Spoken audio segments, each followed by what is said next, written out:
Some people call us fanatics. I consider ourselves enthusiasts. I am KaijuNoir, and this is Shuwatch!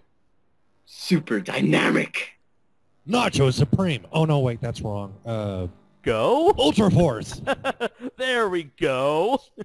Hello, everybody. Welcome to another episode of Shuwatch Super Dynamic Ultra Force Go. I am here with two people that we haven't seen in quite a while, one of which is supposed to be a regular member, and the other is a returning guest. Here with me is David Joshua Hernandez, a.k.a. Gorizard. The arrogance as fans is thinking the internet is in their control and not the other way around. Truer words have never been spoken. Whoa, I didn't even finish. Let them troll? No, let them fap. Okay. And last but certainly not least is our here for the third time is the atomic stick figure himself, Jacob Baker. I'm going to take this chip and eat it. You're a fan of Death Note, I see. Huge fan. Oh no, the mangas, the anime, the movies, yeah. Same thing with my sister. She, even though both of us are big fans, she's the one with all like the Death Note merchandise. Oh, Andres, introduce us one day. This isn't a hookup, David. No, remember what I told you like a year ago? I said like, you stay away from my sister. Oh, that still stands now? Yeah, now that I've gotten the chance to know you and everything, yeah. Oh, God damn it. I, however, was not given that rule. Neither was Fat Bill, but more than likely he won't have a chance, right? Because it's Fat Bill. Oh boy. Well, anyways, it's great to get the chance to talk to you guys. How have you both been doing recently? Speaking of Death Note, I recently read the American adaptation, and it sucks so bad. There was a leak. There was a leaked script, like an early treatment. Oh yeah, like I think it was from 2005, 2006. It was when Warner Brothers initially got the license to, produce an American adaptation of Death Note. Uh-huh. And as I read it, I felt like, oh my God, this is like the '98 Godzilla of Death Note. Because this is what's bad about it. I mean, there's certain parts of it that I really like, but the most damning thing that kind of like condemns the whole idea is that they get rid of the whole mystical element. There are no Shinigamis in the American what? I mean, how does that work? I don't... Well, okay, I do know because I read the damn script. But apparently the Death Note still does its magical powers, but it's never explained how it got there, why is it there, or why it even exists. It's just like... Think of it... okay. Is it like a horror movie like Annabelle where it's just this one little creepy thing that stirs up trouble? Kind of, sort of. If you're talking about like the tone of it, no. But how like it's more like a thing that's just there that you're not supposed to question it. Then yeah, it's kind of like that. But maybe there's no point if there's no Ryuk. Ryuk's what made it. I know. I mean, what's really retarded about this? He's like the Gorizard of Death Note. I take that with honor instead of offense, Andres. It was a little bit of both. What I really hated about the script is the way it ended. You guys seen the anime, right? You remember the scene or the part where spoilers, ladies and gentlemen. Light, am I saying that right? Light Yagami? Yeah, Light Yagami. Yeah, he relinquishes himself of the Death Note, so L doesn't catch on to him, and if he does, he has like no knowledge of the Death Note to... Yeah. I love that twist. Well, would it be a twist or I don't know? I love that. What do you call it?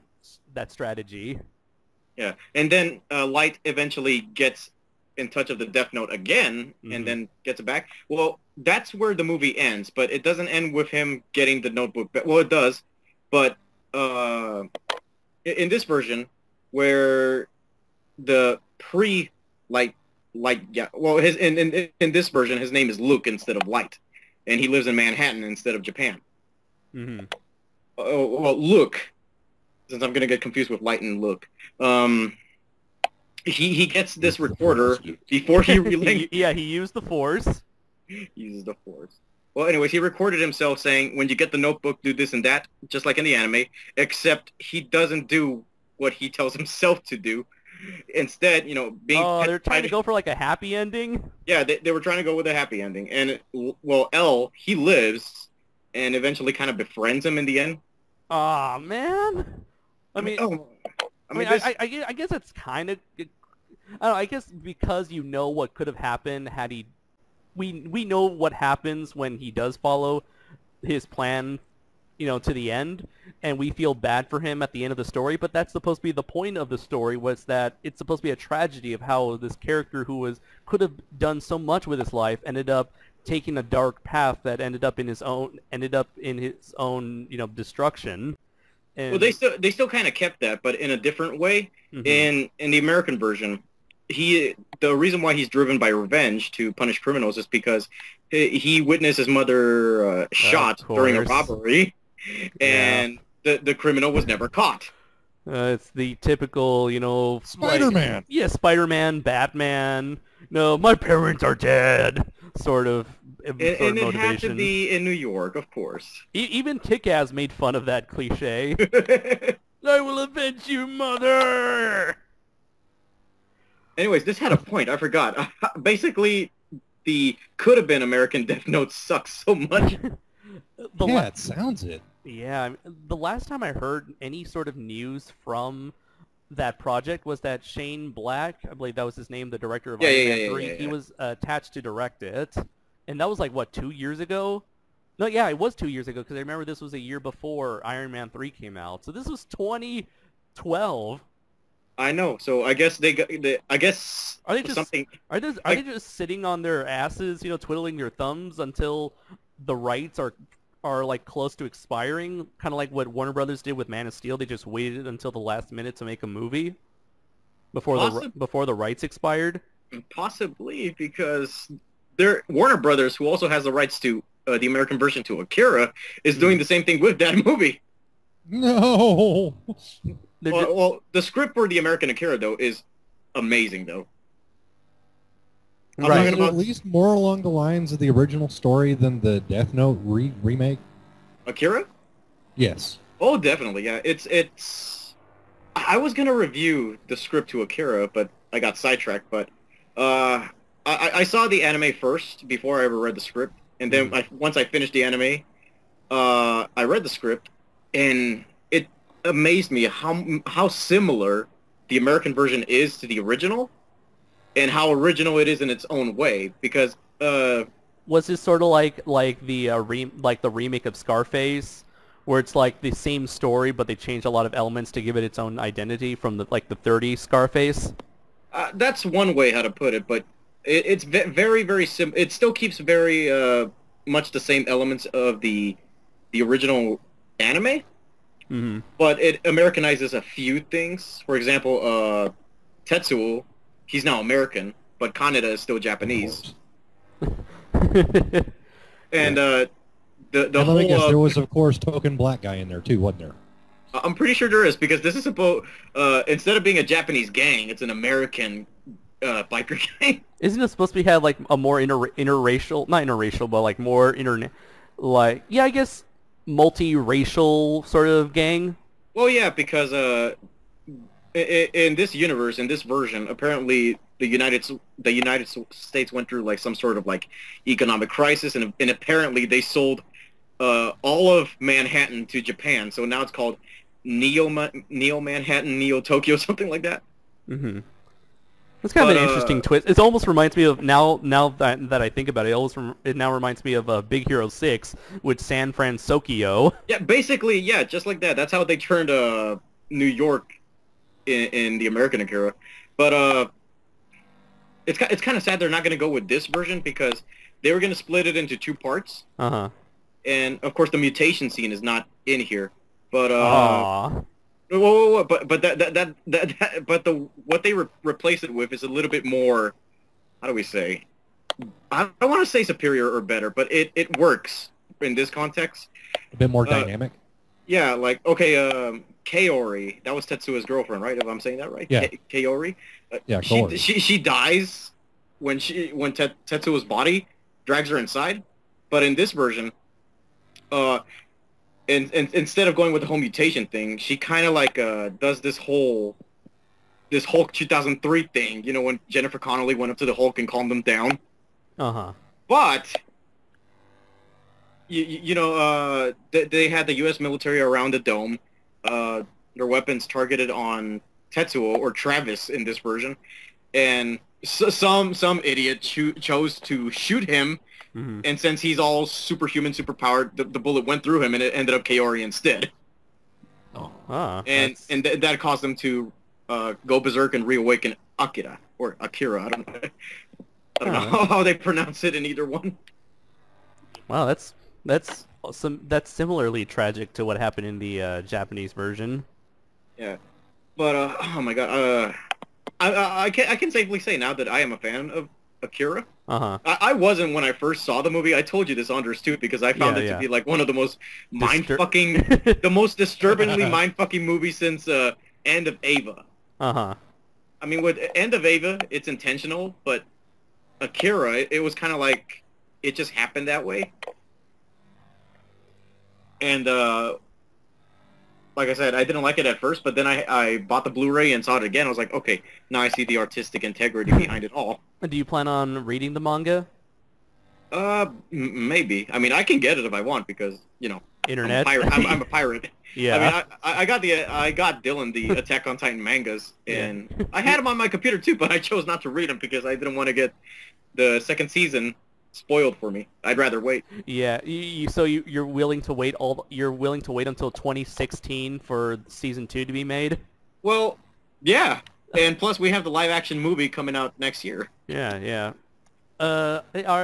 Since you weren't on the last FSOS, and especially you, Jacob, what do you guys think of the? What are your thoughts on what we know so far of the Attack on Titan movie, with it being taking place in a more post-apocalyptic sort of setting, and having all the characters Japanese, and having what's his name, having the Shinji Higuchi, who worked on the Gamera trilogy and GMK and the rebuild of Evangelion movies, as the special effects director. Well, hearing everything you guys were talking about on the podcast, I mean, it sounds great, but bear in mind, I haven't seen the show itself yet. Oh, really? So, okay. Yeah. That's actually going to be one of the things I pick up for Christmas, is that way I can actually finally see it. That way I don't have to worry about spoiler warnings. Oh, nice. Now, luckily, I think, Volume 2, which contains the second half of Season 1, was released, I believe, last month. Of the Blu-ray? Yeah, the Blu-ray and DVD of that second half. Oh yeah. I'm not sure why they need to. Okay. I know. Obviously, they split the season in 2 releases, for money. But I think you could, with a 26 episode or 25, 26 episode season, I think you can easily put all of that in just one release. Yeah, like with Evangelion. Yeah. Well, then again, I'm pretty sure later down the line we'll be getting a box set of both volumes. On Black Friday, I was at Best Buy, and I happened to... Don't you mean Black Friday Banderu? Yes, the Black Friday of Banderu. I noticed that Sailor Moon was on DVD. I was like, oh, I see. I didn't expect that. And I noticed that there were Season 1 was split into 2 volumes, and I saw a box set of both Season 1 and 2 together. I was like, huh. Okay. Just okay. Yeah, I was like, kind of pointless to release them separately, but okay. Ooh, Jacob, have you gotten your hands on the Devilman DVD yet? Not the new release, but I had already got a bootleg copy of it. So okay. Yeah, it's just a subtitle. Of course, I imagine this is just subtitled too, because the Cutie Honey and the Kashern from Discotheque, they were just subtitled. So yeah, I've gotten essentially the same thing, just years before. Okay, so you're not going to plan on getting it? Well, yeah, just because I'll have an official release, but... Oh, okay, yeah. Because I know... But I've already seen it. Oh, okay, because the DVD has been... I believe it's now released it's now released, because I think it was December 2nd was its release date.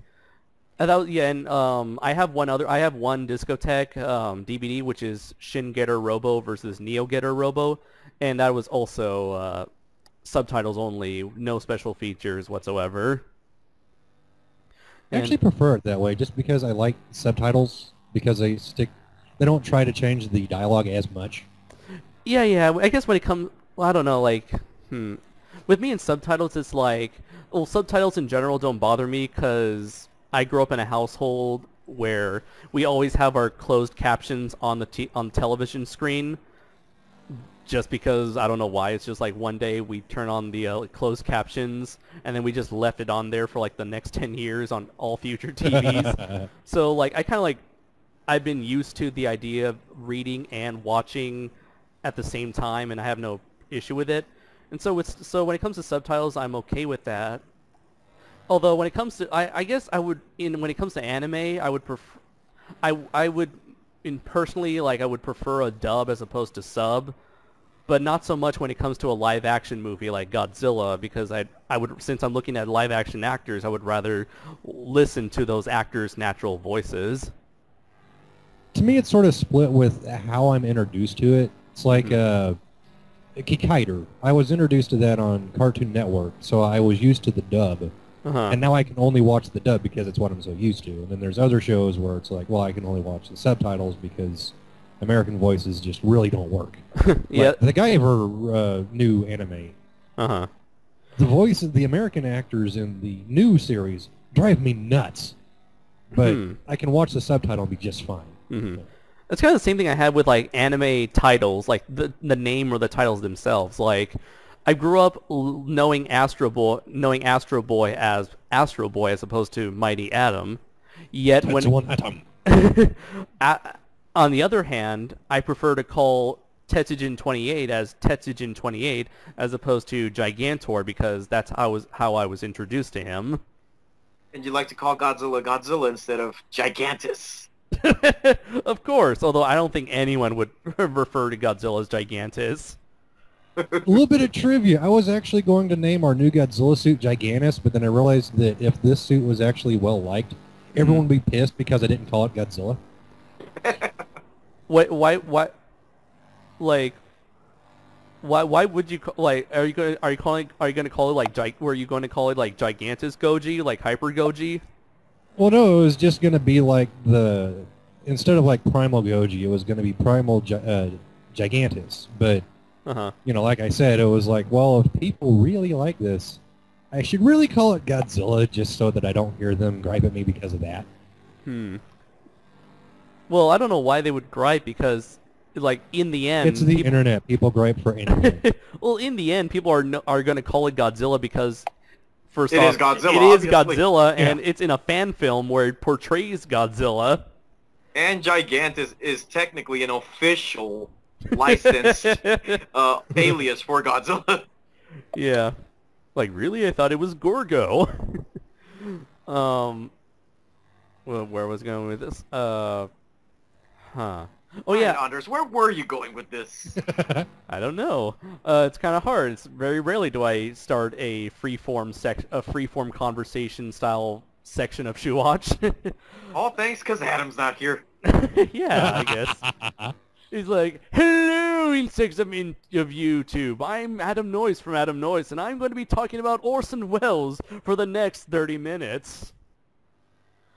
But what was interesting when you brought up the Gigantus suits. I remembered recently I was listening to your latest video, Jacob, your latest review, and I was looking through your videos, and I just so happened to have saw this video. I think it was like Godzilla versus the name of a certain town, and Yellville, yeah. Yeah, Yellville, yeah. And I was like, it reminded me a lot of like a mall Santa, not mall Santa, Santa, but like, you know those people in like Hollywood who dress up in costume and kind of get tips for taking pictures with people in front of like the Chinese theater? Yeah. Yeah, it reminded me of that, where, you know, you were in your Godzilla suit and you were just, you know, waving around and people were taking pictures with you. I'm thinking, you should charge for people to take pictures with you.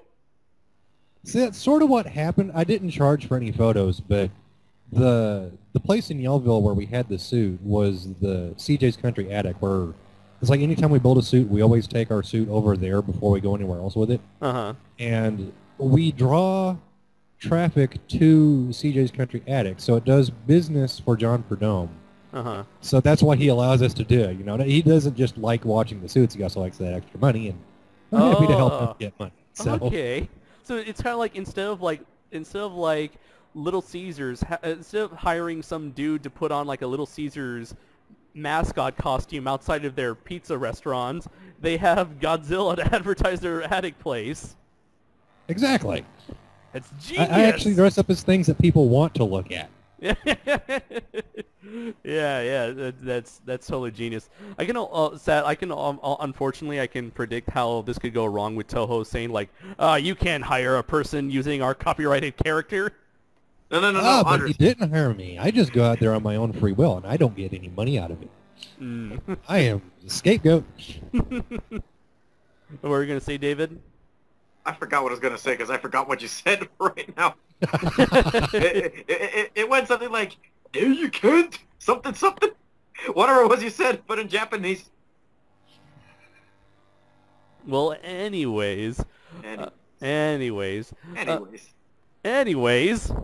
Go on, Andres. Anyways. We're waiting.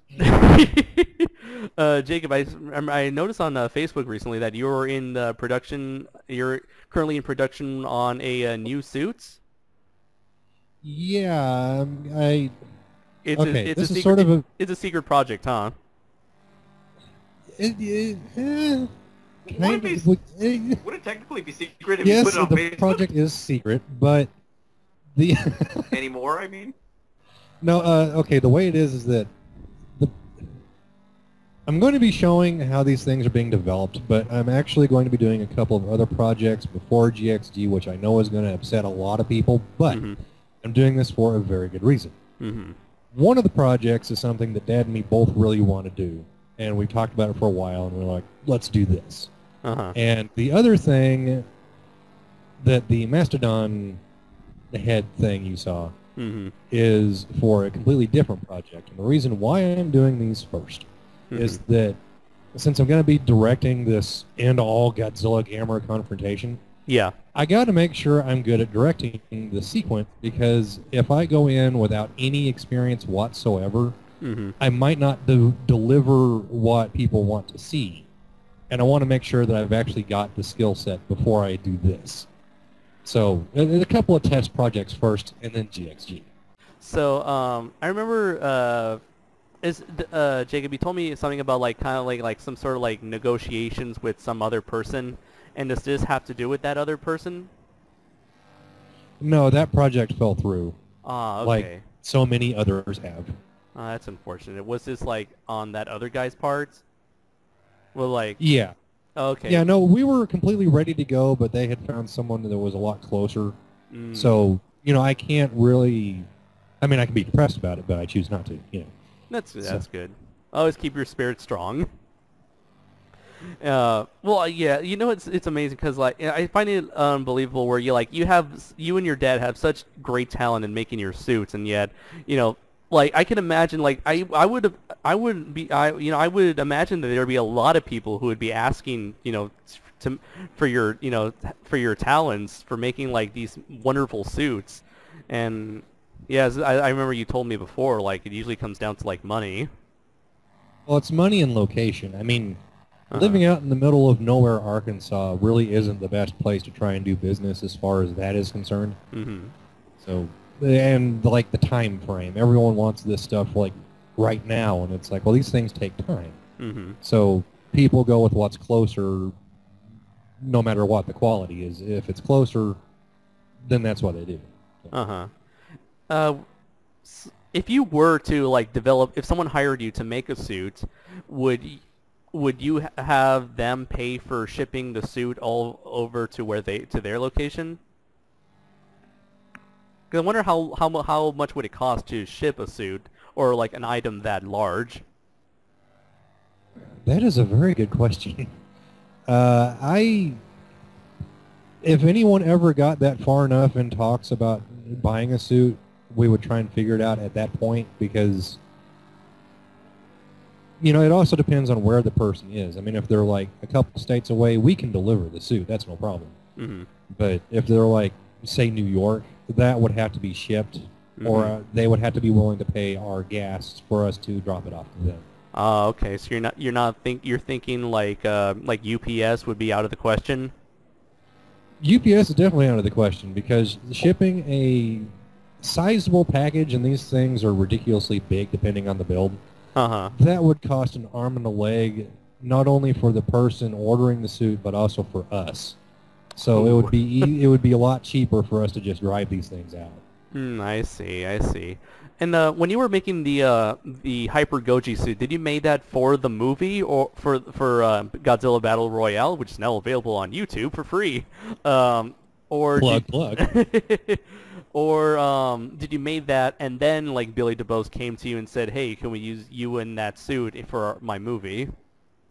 Yeah, we had built it first as just a convention suit. That's why if you look at like the later suits, they're a bit better quality than the Hyper Godzilla because it was just a convention suit. I didn't really think I was going to be doing much with it. And then whenever he said, "Hey, could you use that for my film?" I was like, "Yes."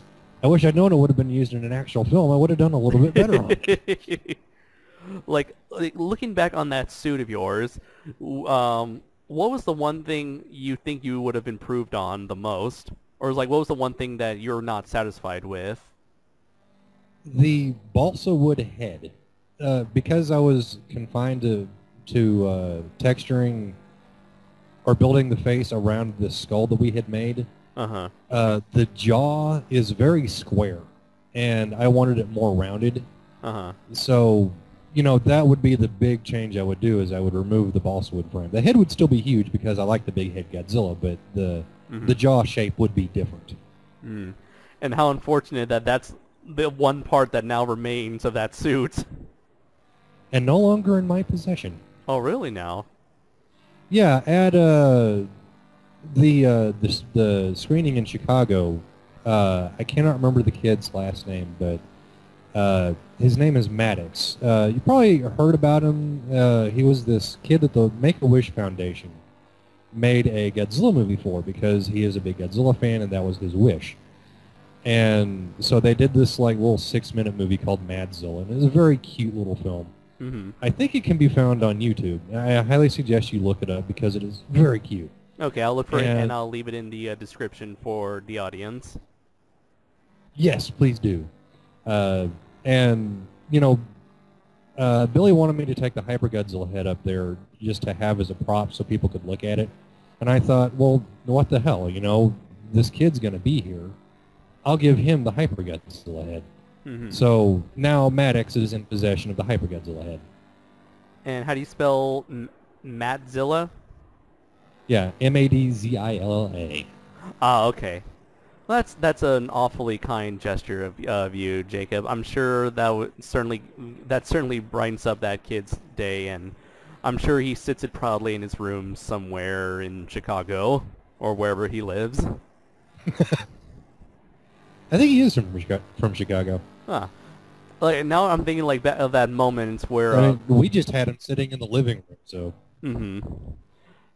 It just reminds me. I don't know what commercial it was, but I always see like parodies of this specific commercial, a football commercial, where this one guy, I think it was for Coca-Cola, where there's like this one football player. He talks to like a young boy who's like a fan of his, and then he turns around and he's like, "Hey kid." The boy turns around and like he gives him his like a shirt or a towel, like I think it's like a shirt or a towel or something to like for the kid to remember that occasion by.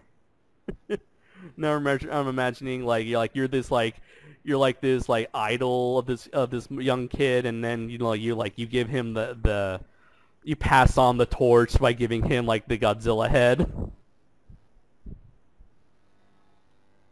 Well, my own way, that's kind of what I hope to do, is that if I do anything in this lifetime, is that I want to be able to pass on my knowledge and skills to others. That's why I do the videos for YouTube. That's why I really want to do production videos, is that way I can actually pass on what I know to other people. Yeah, and, yeah. I'm hoping this kid will look at the Hyper Godzilla as motivation to actually surpass what I've done. Because that is my own bizarre goal, is that I want people to one-up me. And I gotta say, so far you are, from what I've seen from like fan works, you certainly, I feel like you are the best of the best in terms of like fan-made suits, and it would be really great to see more people like you pop up more on the internet. So let's see. You know what? I remember. Oh, they're out there. You just gotta track them down. Yeah, yeah, I know, right? I mean, like, we didn't even, well, we were aware of Hyper Godzilla, but we weren't aware of like the other stuff that you had produced until we met you at G-Fest. In fact, you know, if it weren't for, well, I did know of Chris Elchison and his puppets, models, and half suits that he made for Godzilla X the Kaiju Killer. But outside of that, I didn't really knew about other people until like Godzilla Battle Royale came out, and then I see like, oh, okay, so I guess there are other people who were involved who each made their own suits, I guess. So you know, I just remembered there was something I wanted to bring up that I forgot about when we were talking about the Devilman DVD, and you brought up the fact that you had a bootleg of Devilman, right? Huh? And guess what bootleg I recently got my hands on, thanks to a certain website called ioffer.com. I haven't the faintest clue.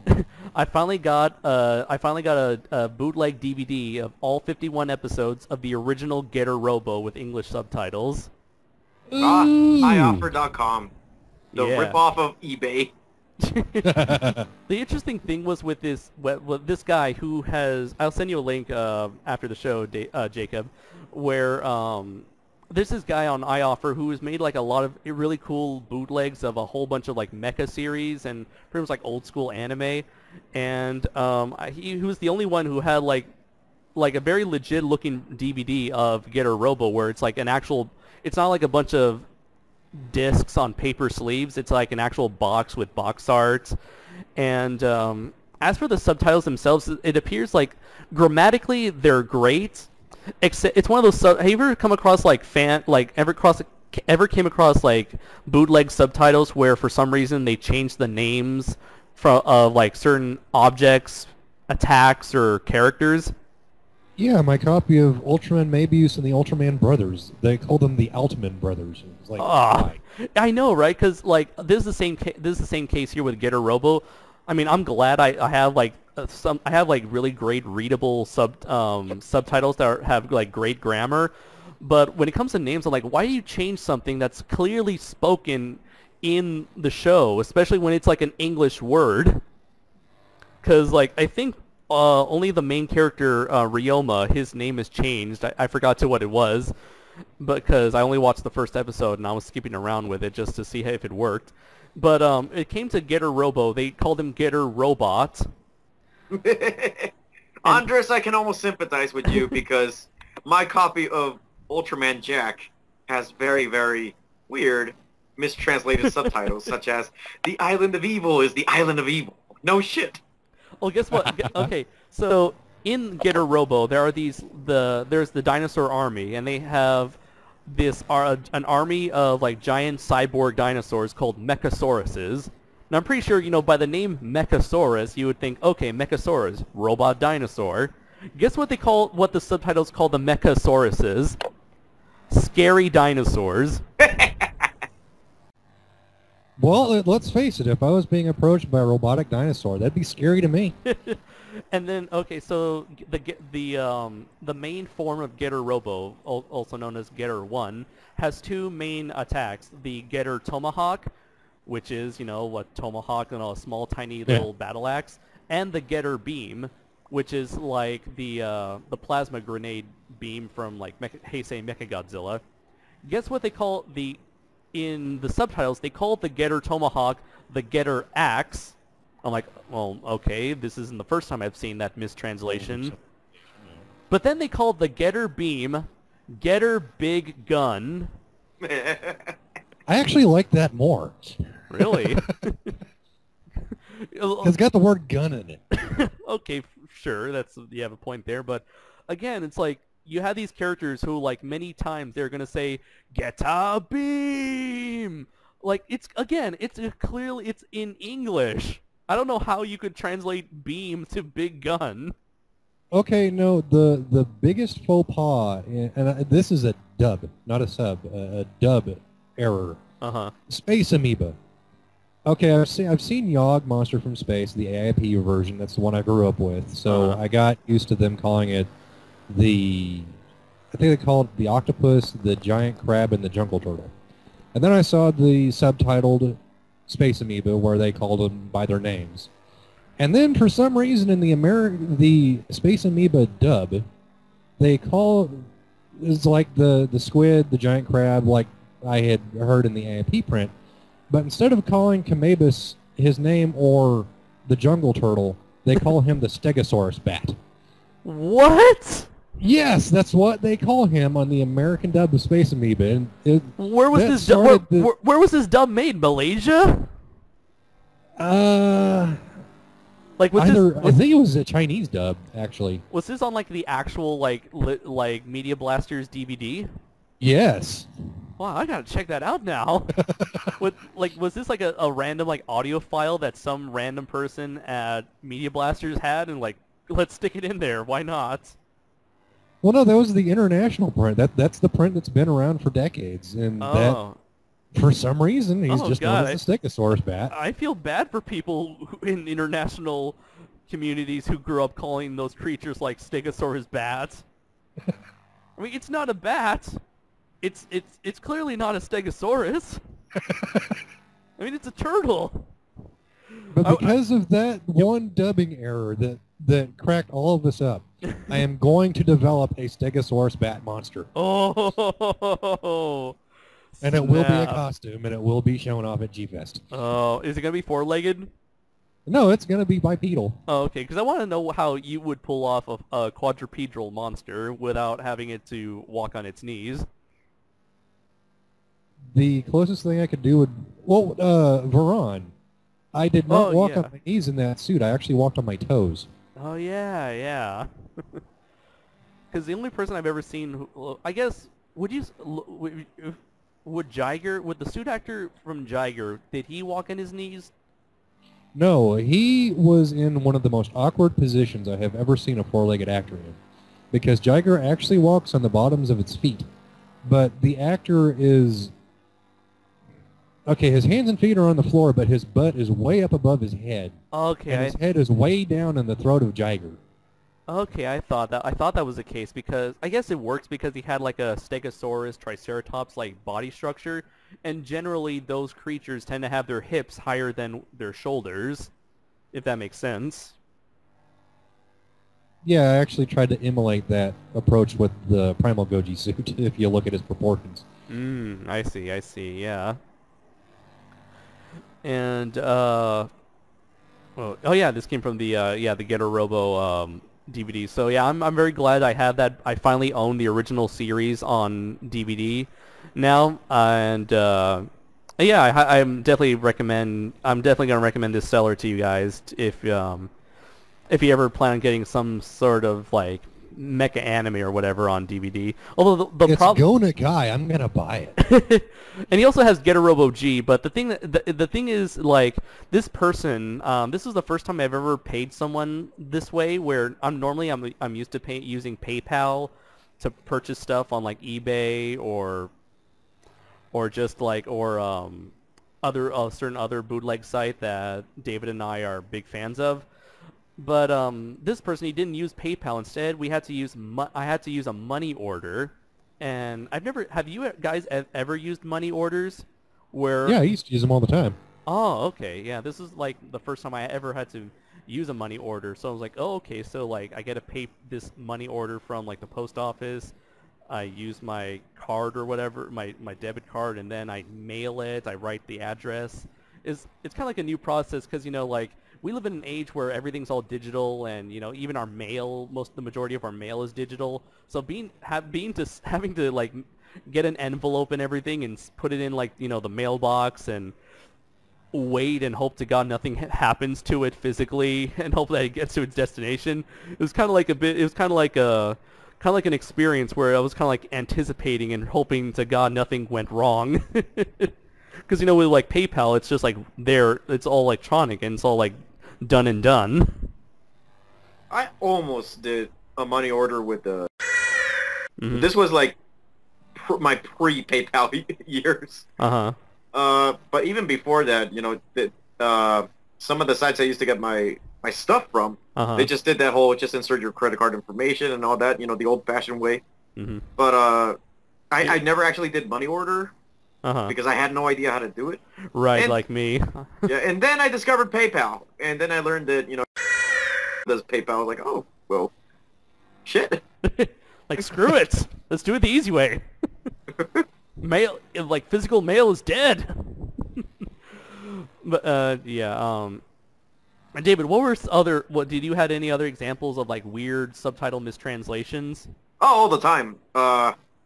This probably might come to, like, why I regret buying the Malaysian releases for Kamen Rider Super 1, Stronger, and, I think Sky Rider, because, lately, for some reason, there's been, like, this really, like, not huge, but this, like, minor explosion in Malaysia with tokusatsu shows. Mainly the Showa era, especially for Ultraman and Kamen Rider. Yeah. And the first ones I got were the Malaysian releases for Kamen Rider, Sky Rider, Super 1, and Stronger. And I regret this so much because not only is the quality of the DVD releases so bad, it's like it's YouTube quality. Oh, you're talking about video quality. Yeah, video quality and subtitle quality. Not only is the video quality bad, the subtitles are absolutely atrocious because they're misunderstandable. Because I guess apparently what Malaysia does when it translates English into Japanese is they don't do like a proper, correct, accurate translation. They do like a literal translation. A direct literal translation. Yeah. And it's so confusing. Maybe that's what they kind of did for when it comes to like names, when it comes to the specific names of like for my DVD, where it's like, okay, Getter Beam is like a big gun, right? Let's go with big gun. Or Tomahawk, that's an axe, right? Let's call it an axe. What's funny is that my friend, he got a bootleg box set of Kamen Rider Dragon Knight from Chinatown in somewhere in Los Angeles. I don't know. It's fucking California. There's Asian markets all over the place. But anyways, not only was what was really, really so atrocious about that release that he got is that the discs only had 2 episodes per disc. So the box wait. 2 episodes per disc? Per disc, or it was 1 episode per disc. One of the two. That's all I remember. On top of that, it wasn't called... Well, the box wasn't called Kamen Rider. It was called Ultraman King Kong something. It was just like... I mean, it had a picture of Dragon Knight on the cover, but it wasn't called Dragon Knight. It was called Ultraman King Kong something.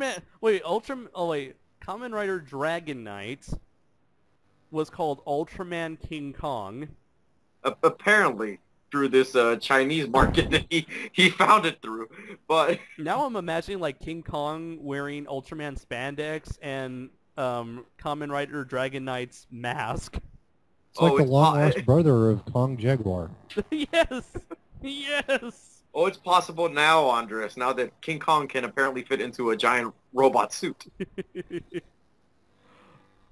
Wow, man. Oh, so wait, David, does this mean that you could possibly put me on the path of someone who might have a decent subtitled copy of Kamen Rider Amazon?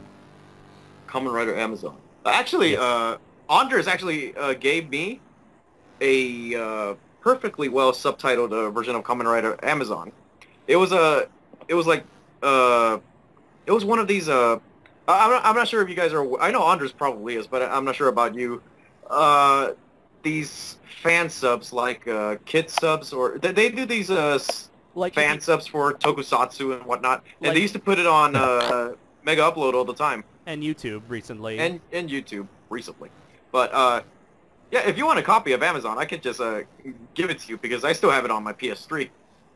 Yeah, right now I'm gonna look on Google Drive to see if I still have them uploaded there. Because right now, or just ask Andres. Because Google Drive has been acting really weird now, where whenever I try to send something to someone, or if someone tries to send something to me, we can't download stuff that we send to each other.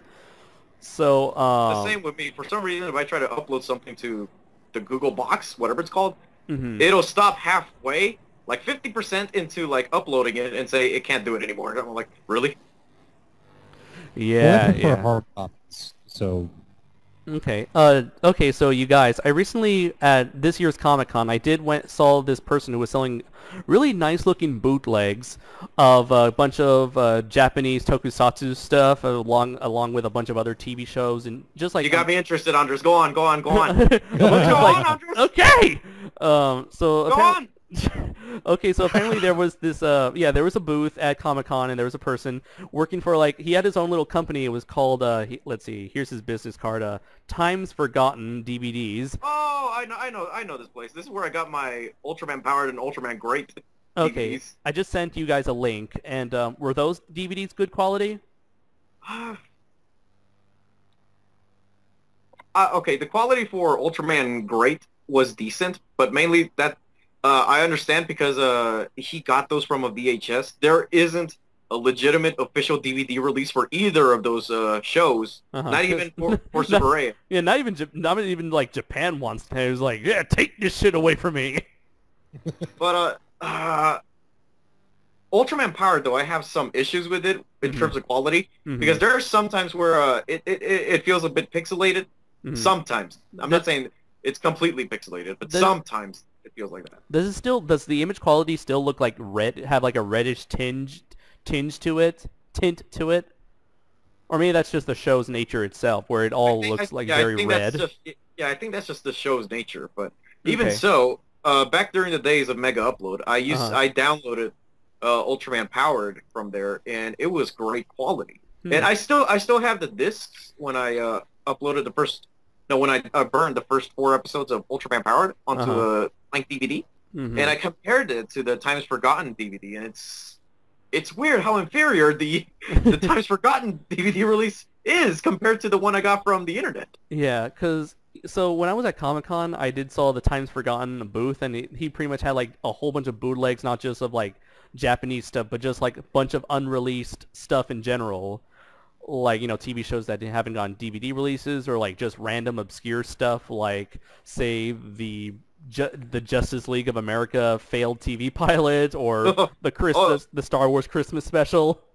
Oh yeah, he has a lot of those. I've been meaning to get Spectre Man from him because he has the rare English dub produced by the same Canadian company that did the English dub for Ultra 7.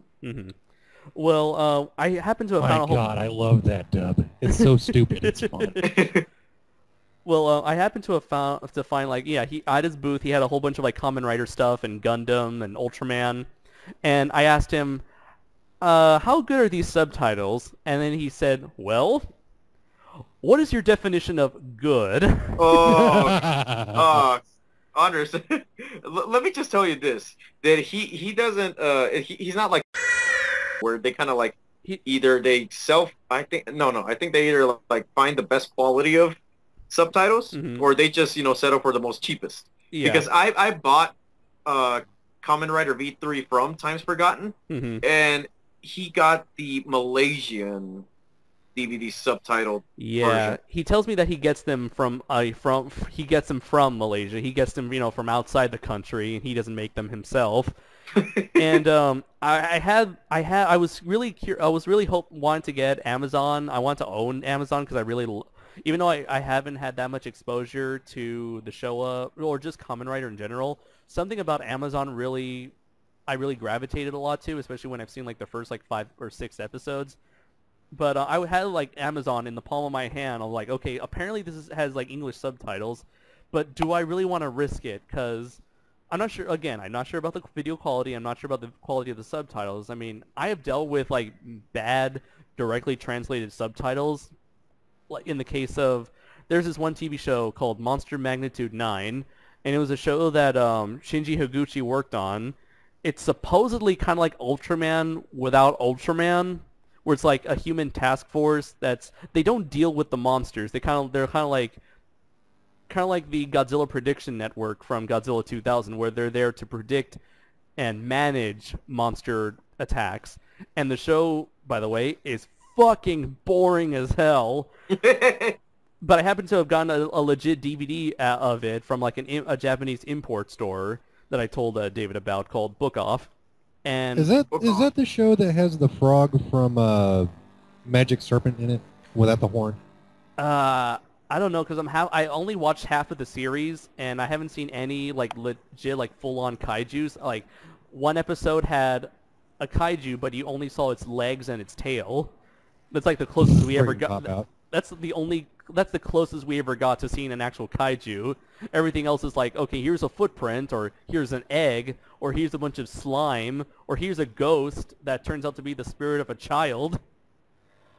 But So it's no Ultra Q. It's no Ultra Q. They don't show a full-on fight between walrus-looking Godzilla. But yeah, they had subtitles, and this is like a legit copy I got from an import store called Book Off. And the subtitles, even though it's weird, like they make sense grammatically, but none of the sentences form a cohesive narrative. Oh, I've so come across many DVDs like that. just like Ultraman Jack and Ultraman Ace. Yeah. Ultra Galaxy. Lately, the Malaysian releases for the Ultraman Showa series, the translations are still, direct translations. They're still bad, but lately the subtitles make more sense than they did before. I mean, it still sounds like a caveman talking, but still. I can see why didn't even bother with any subtitles for their Showa releases. But yeah, so that was in the back of my mind when I was thinking about getting Kamen Rider Amazon, and then I eventually decided not to pursue it. And then here's another thing where I looked at their Gundam DVDs, and they had like both the Japanese dub and the English dub. But then I look at their covers, and their covers have you guys ever came across like bootlegs where they show for some reason a box art that does not accurately represent the show itself? Kind of. Kamen Rider Decade. Really? Yeah, it's like instead of like it was not the first movie, the All Riders versus Daishocker. Uh-huh. And it's like, yeah, I've seen the poster art, and I know what the poster art's supposed to look like. You got all the writers and all the villains and everything. Uh-huh. But like, the photo itself was taken from like the Kamen Rider versus Super Sentai movie. Yeah. Like with Gundam Wing, it featured like in the show there are 5 main characters who each pilot their own Gundams. The main character being Hiro Yui. And instead of showing Hiro and his Wing Gundam, it shows one of the other characters as like, it makes it look like he's the main character on that box art. I was like, okay. And then like a lot of the Gundam shows were like, the bootleg DVDs had a lot of that where they had like one minor character and they kind of like blow that character up and take up most of the box art. I'm like, you're not the main character, why are you getting spotlight? And then I saw that person's bootleg, because apparently this person for Times Forgotten had a bootlegs for each of the Force 5 animes. And he had a bootleg for Getter Robo and Getter Robo G, and both of them had artwork from Getter Robo Armageddon. And it featured Shin Getter Robo on the cover of both those bootlegs.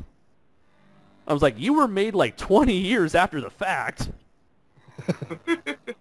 False advertisement. I came across something similar on eBay where I was looking for Tokusatsu DVDs. Instead, I came across the Devil May Cry anime. Not the official anime, a second anime, which fucked my mind because there was no second anime ever produced. And this one has like 14 episodes as opposed to the original anime that had 26 episodes. And this one had the cover of the video games. Wait, what? Yeah. Like, okay, it had the cover of the Devil May Cry 3 North American release. Oh, boy. And I was tempted to get it just to be curious about it. But then I looked at the back, and it had screenshots from the video games. So I'm assuming that whoever did this probably this thing is probably only cutscenes from the video games. Aww. That's why. So I never got it. That's what I assumed it was. But I'm still curious to see what that thing was. It was either cutscenes from the video game or it was the original anime and false advertisement. Wow, man. Well, that kind of reminds me of this episode of the Cinema Snob that I saw, where it's like Night Trap the movie, but it turns out to be all like the all the full motion video clips from the Sega CD game, all edited together into a bootleg movie. And here you are, you guys. Here's a link to the bootleg of Ghidorahs that I got. Wait, so you actually did get it? Yeah. Well, how do you think I knew about the subtitles?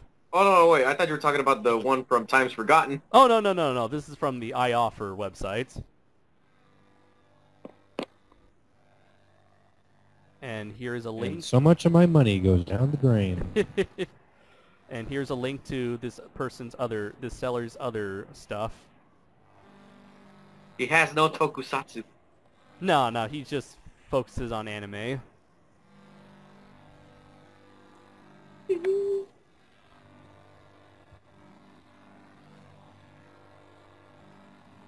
Yeah. So let's see. I gotta say, he made an effort on the cover. Yeah. I wish his cover for Ghidorahs G looked a little bit better, as opposed to just simply like photoshopping the what do you call it, the Sola Chigoken toys on his of each of the Getters on his cover. But I like the cover for the original Ghidorahs. Although I kind of find it funny how both on the front of the box and on the side of the box, it shows like a full-on description, like Ghidorahs, the original 51-episode English subtitle series, produced in 1974 by Go Nagai and Toei Animation Company Limited. I appreciate that because it lets you know what you're going to get. Well, yeah, I like that. Although it's kind of like, that's the kind of thing you would expect to see like on the back of the DVD to advertise it, but like to put it all of that on the front and on the side of the box. My original copy for Godzilla 84 has a similar thing where it says original Japanese version without Raymond Burr. Oh. Without that guy. So what would you guys say, like not counting what would you guys say was like the best bootlegs you have managed to get in your collections? I'm still gonna have to chalk those up because the subtitles are good, the quality is good, buttload of special features. Oh yeah.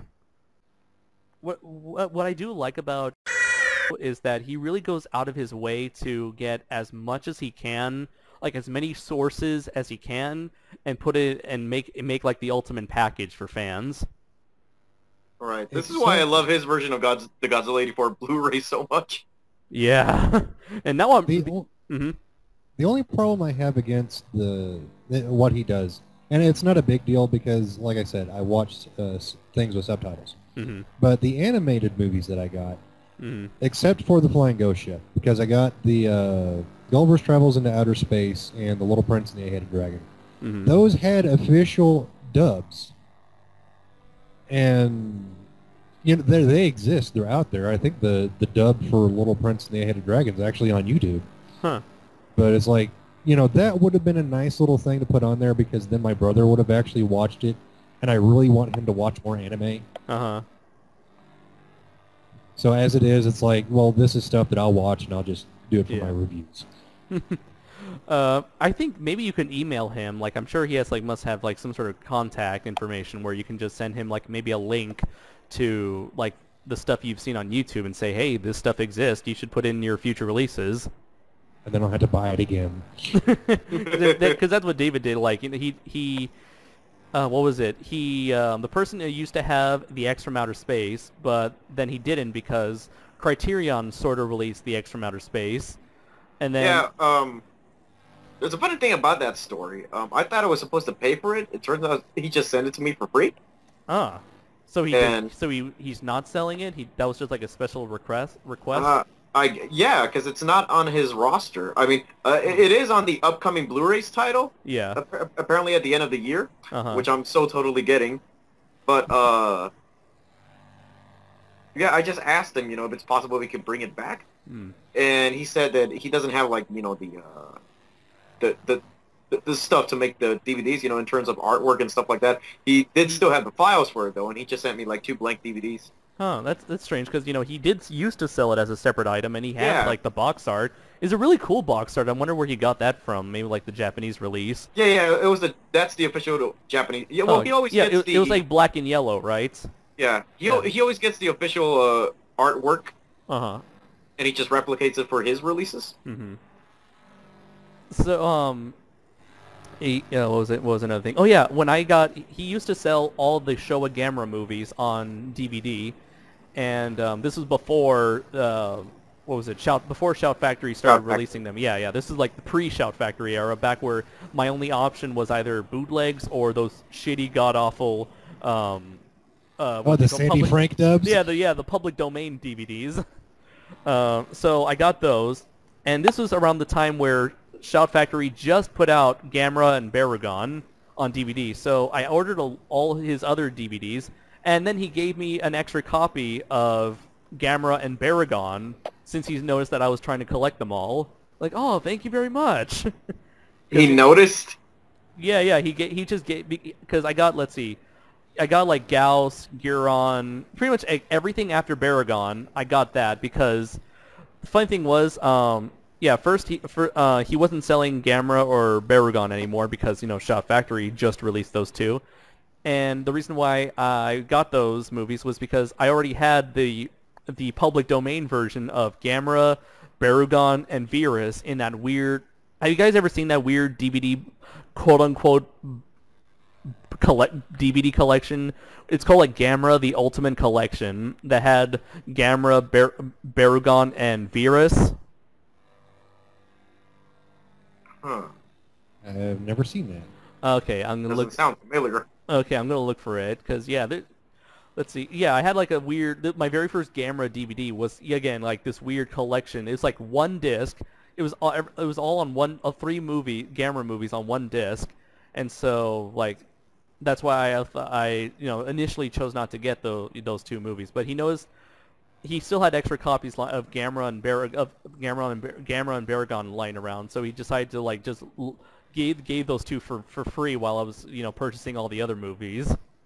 Because again, he wasn't selling anymore, and he wanted to get rid of like the extra copies that he had. You lucky little Mexican. Hey, why do you gotta bring race into this, man? Because we're whitewashed Hispanics, Andres. Yeah. I really hope that we're not gonna get that person in trouble because we mentioned his name a couple times. Or you know what? Just for fun, I'm gonna add like a little censor whenever we bring up his name or the company's name. We haven't mentioned his name. We only mentioned the company's name. Yeah. But I'm going to censor the company's name just for fun. A, because it's fun, and B, because I really don't want that website to get in trouble or to go. I don't want it to go away anytime soon. Just bleep out the word. That way it'll leave people going, what? Bleep video. So just go with the whole South Park Mohammed approach. Yeah. Like imagine like if we ever record ourselves when we're showing off our bootlegs, whenever we show a bootleg related to that website, we show a black bar. But or no, we just stuff it all. We just like show a picture of a teddy bear instead. Oh, this is going into the SOS script. Like, I got a bootleg, guys. It's for this super rare deluxe edition of Godzilla 54 you've never seen before. Here's the box, and it's like a teddy bear. It's the teddy bear. I think that's gonna have to go to my scene since I'm the one with the most bootlegs, especially from. And then it's like I see a teddy bear. No, it's in the teddy bear. Why? Just to make it even more fun, it should be like a teddy bear of Doraemon. Doraemon, yes, yes. Oh boy. Well, I think like this, our experiences with bootlegs has been enough content for this section. So I think it's time for take a break. And so, Jacob, since you are our special guest, how would you like to select the song for our first break? Oh dear God, you asked me to do this one thing. All right, give me a second. Oh, Fly Me to the Moon from Bayonetta. Okay, I'll try to find that, and here you go, ladies and gentlemen. So we'll see you guys after the break.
Hello, everybody. Welcome to Section 2 of Shuwatch, Super Dynamic Ultra Force Go. And for the first time, we actually have a new topic for Jacob to discuss.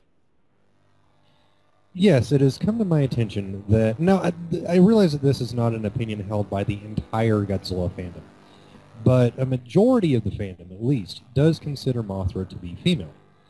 And as I was doing some research for one of the projects that I'm doing, it revolved around insects, and I discovered that Mothra is actually a transvestite. See, the original Mothra, the one from Queen Mothra, obviously, and like the ones from, well, basically all the Mothras except Mothra Leo and the one from GMK are female. Those two are actually male, but everyone calls them female. And the reason I know this is that if you look at, well, Mothra's ass, Mothra generally has an ovipositor. Now, Mothra Leo and the one from GMK, I cannot remember the name of it, but they actually have the male organs attached to them. And it is actually cited in the movies that Mothra is female in these incarnations. However, if you do your research and you actually know insect anatomy, that is so wrong. So either Mothra is actually just, they're either misinterpreting Mothra's gender, or Mothra is in fact a transvestite. Or you are, this is clearly me putting words in your mouth, you are saying that Ichi Tsuburaya is a dumbass for not knowing true insect anatomy. No, Tsuburaya did know, because he was dead well before the 90s. So Showa Mothra did have the female anatomy of a moth? Yes. Now, of course, you can't tell by the larva because they're larvae, but all of the imago? Yeah, the imago forms of Mothra all have ovipositors. So yeah, Showa series Mothra, chick. But isn't, like, if we're really going by like real science here, wouldn't Mothra look more like a butterfly than an actual moth in the Showa incarnation? Mothra is a supernatural god monster thing. It can look whatever it wants to. Like, I'm an independent moth who don't need no science. Exactly. And apparently she's black, according to Andres. Strong independent moth. I could just imagine if a Mothra could talk, Whoopi Goldberg would be the one to voice Mothra. Oh my god, yes. I want to see, like, someone to, just somehow edit Whoopi Goldberg audio over Mothra. Well, what I want to see... Take audio from, Jumping Jack Flash and use that to characterize Mothra. What I want to see, and hopefully our fans are hearing this, is somebody to superimpose Whoopi Goldberg's head onto Mothra's body. As a matter of fact, someone please create a poster in that way. Or better yet, do the reverse for what was that movie where she was like a nun, like Sister Act? Yeah, Sister Act. Yeah. Put Mothra's face over her on the poster of Sister Act. People are gonna be completely confused and have no context to what it is. But then again, that's pretty much the SOS network in general. They'd be like, "What is this? A remake of The Fly?" Female fly. Life. We'll find a way. You know what? So so going back to Mothra's gender, I always thought that somehow Mothra was kind of like an asexual character, where she's. Well, they're in clearly, truth, I believe it's here's actually the thing with in the rebirth of the series. I'm going to go with that. Yeah. Yeah, in the Rebirth of Mothra series, I will accept that because they actually show the creation of the egg in the first minutes of the first film. Right. And it's completely mystical. Yeah. In how the egg is created. So yeah, going by that, yes, Mothra Leo could be genderless, but knowing insect anatomy, I know he's not. Okay, so He's a dude. so you're saying you're saying that like according to real life insect anatomy, the Heisei Mothra is male. Well, Leo, the one in the child of the one from Rebirth of Mothra, because it's actually not the same Mothra from Godzilla versus Queen Mothra. So, Wait. Okay, so you're saying Leo is male. according to the anatomy, yes, but again, we are dealing with a mystical creature. Right. So, And so what about the Mothra that we see in Mothra versus Godzilla the battle? No, Godzilla versus Mothra the battle. Godzilla and Mothra the battle for Earth, and that one is female. that's female. And that same Mothra in the first half of Rebirth of Mothra 1, that's also female, Yes, right? Yes. Okay. And by the way, was that the same puppet used from both movies? For both movies? No, it was not. It was actually like a half-scale model.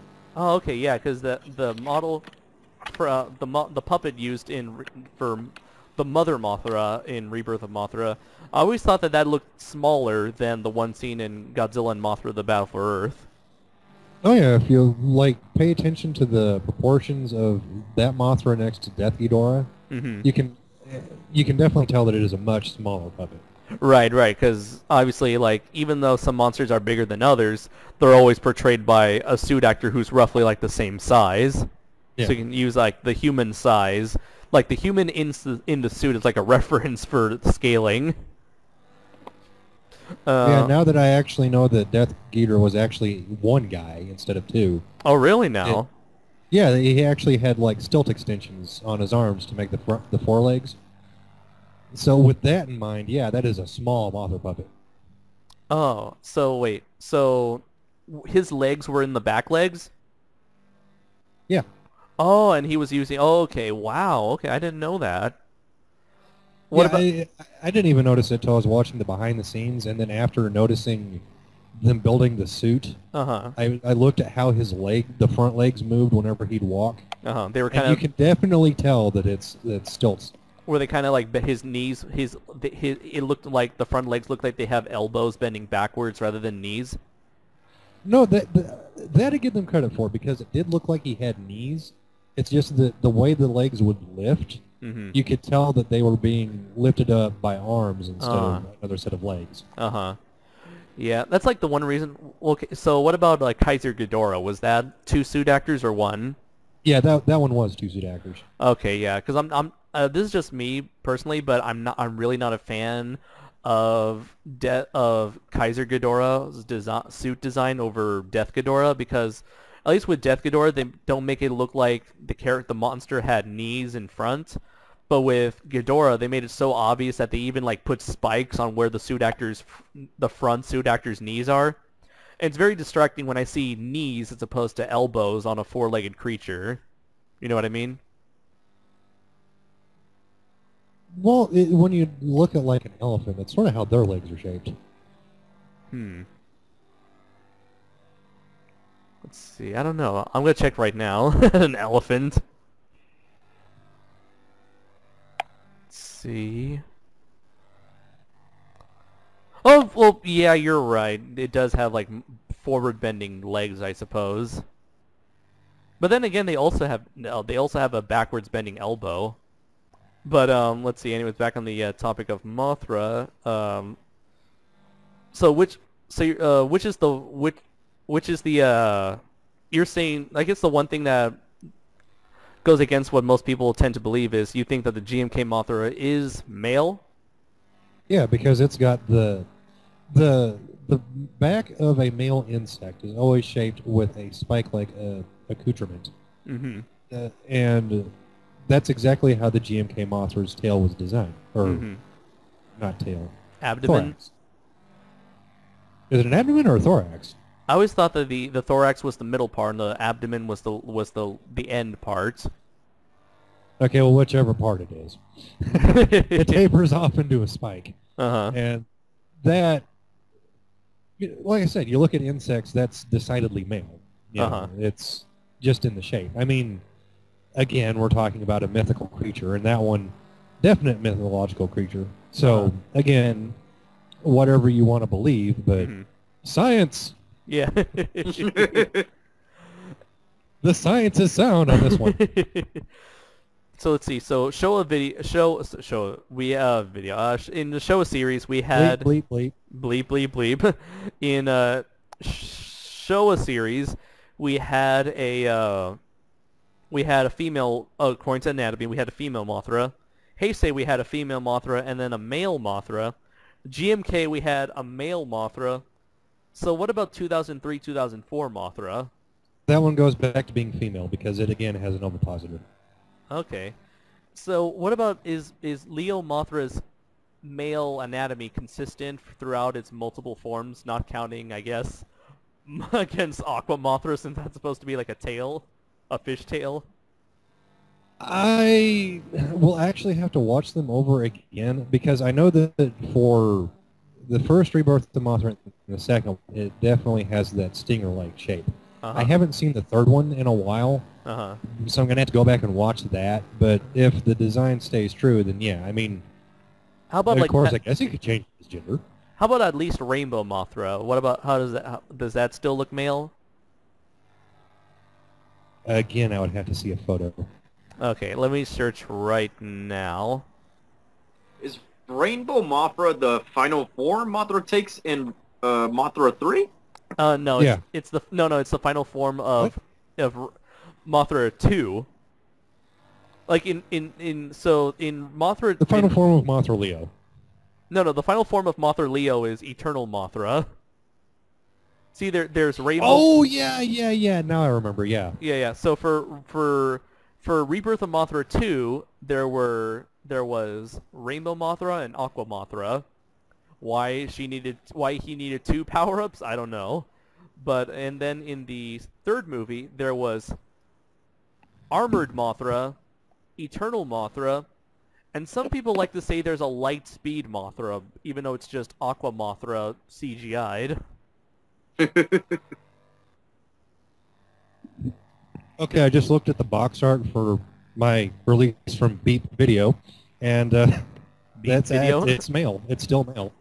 Okay, yeah, it does end in that. Rainbow Mothra does end in that point. Okay, and let's check out Eternal Mothra.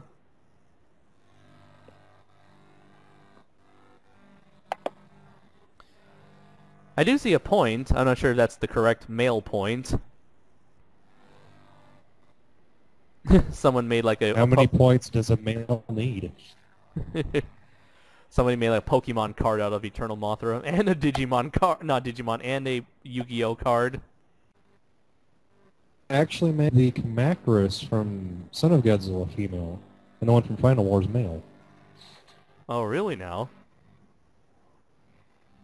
That would make sense why there were more viruses in Son of Godzilla than there were in Final Wars. The science is sound.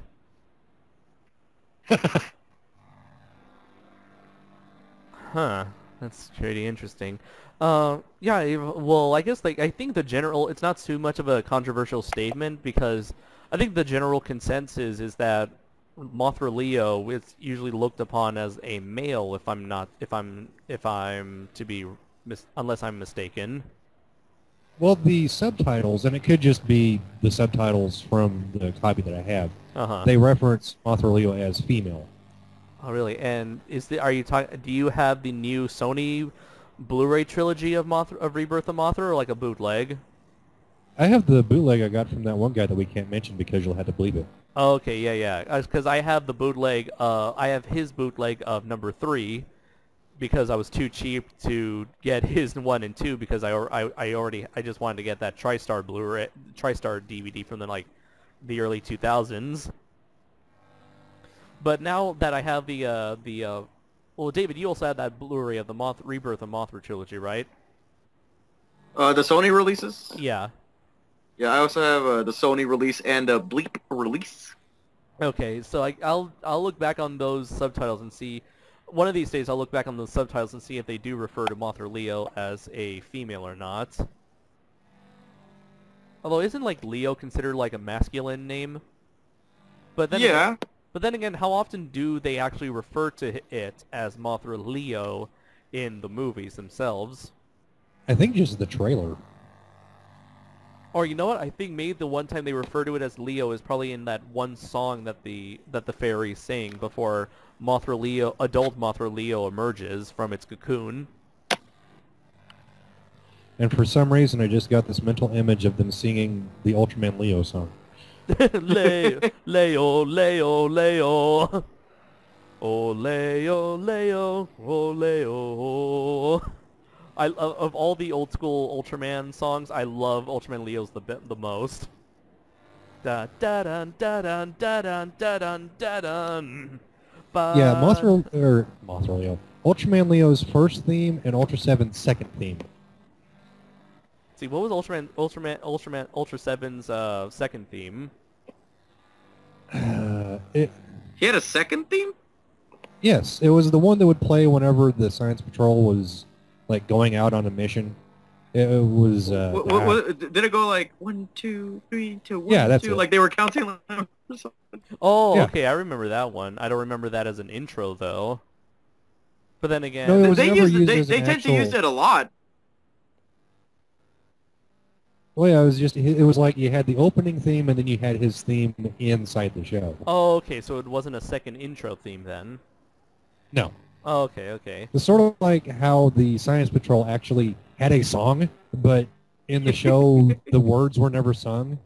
Yeah, And that blew my mind when I realized that. I was like, that's a song? That's awesome! Oh yeah, that was the same. That was my reaction when I learned there was like an extended edition of Jet Jaguar's theme song. I was like, I must hear this. I've never heard of this. really? Okay, I'm gonna look for it right Yeah. now. Shame it never went to American Idol. What? Andres, you got your shot. What? We'll be rooting for you all the way. Why am I going on American Idol now? Because Because what? Because they got an excellent urban renewal program over there. What urban renewal program? I don't know. What the fuck are you talking about, David? English, Well, motherfucker, do you speak it? Now this conversation makes no sense. Well, we certainly can't send Fat Bill to American Idol to sing Jack Jaga. Well, he can't. Well, Jaga. the thing is, he can't sing for shit. Exactly. See, whenever Plus he's he's fat. Well, yeah, obviously, but whenever Bill sings, he immediately goes to like the highest pitch he can achieve in order to like desperately reach those notes. At the most, we could probably send Fat Bill to sing a cover of the Immigration Song What immigration song? by Led Zeppelin. Ah, okay. Okay, when you hear the first 20 seconds, you'll understand why. He'll probably just say fuck it, and then he'll just go dan dan dan dan dan dan dan dan dan. He'll just go into like a random theme song that has nothing to do with what we're talking about. Dan dan dan dan dan dan dan dan dan dan dan dan. We gotta bring this up on SOS just to fuck with him. No, A little inside joke. Well, I've already I think on the last episode of SOS, I've already commented on how he just brings up random theme songs and how he can't sing. And I'm pretty sure that hurt his feelings. You made him go to McDonald's again. and order a sixth pretzel. When he and Adam reviewed Interstellar, he was eating McDonald's on that video. And the first thing I commented on that video was, of course, Fat Bill is eating some McDonald's. And he's like, leave me alone, I'm just eating my french fries. Oh, food. You're always there for me. Oh. Nobody understands me like you. You know, McDonald's and I, we go way back. Ronald McDonald, he's like a brother of mine. He's helped me through many occasions. I'm pretty sure Bill is one of those occasional customers I get where if I don't offer an apple pie, I have to give it to them for free. I'm pretty sure Bill is that type of person. Wait, that's a thing in McDonald's? Well, at my McDonald's, not all of them, depending on the management. Mm-hmm. But since we're inside a casino, of course we have to like offer apple pies, which is annoying because, first of all, it's like I have to program myself to like always say that every time, because I hate giving out apple pies for free because I'm a jerk like that. Okay. That's either got to be a regional thing or a new thing because we didn't do that when I worked there. You know what? I do remember, like, I actually went to Carl's Jr. today, and when I was making my order, they offered, like, some, like, ice cream or something. And now that I think about it, I do think, like, at any fast food restaurant I go to, whenever I'm done with my order, they say, would you also like to try our new dessert or something that we have on the menu? They usually try to promote, like, the product, because I remember when we got the chorizo burritos, they try to promote it, but since, you know, we didn't have that promotion that if I don't offer you one, it's free, I just didn't do it. I gotta ask you guys. Yeah. The McDonald's in your regions, do they include something called jalapeno double? Yes, we do have the jalapeno burger, yeah. What about you, At Jacob? least, not that I know of. Not yet? Do you know what a do you know what a jalapeno is, Jacob? Yes, I know. Apparently that thing came from California, and now it's spreading. Ah. See, like a disease. Like a disease. Let's see. Looks nasty. No, because I'm biased though because I don't like jalapenos. Neither do I. Another sign of our whitewashedness. So I guess, David, I guess you're not a fan of what are they called? What are those things called? What's the thing? It's like a pepper with cheese inside. So generally the Mothra Leo, it seems to be a male throughout its different forms, I guess, because it still has that same like little pointed tip at the end of its abdomen. Scientifically speaking, yes. Now I'm curious about the Final Wars version, not the Final Wars, the version of Mothra that we see in Godzilla Unleashed for the Wii, because it's technically Heisei Mothra, but with like, oh no, it's more like it's 2000. I think it's 2001 It's GMK Mothra, but with the colors of Heisei Mothra. It's like a really weird thing. Have you seen it before, Jacob? Yeah, I own that. I can't get a mental image of the design. So I'm going to look for an image right now.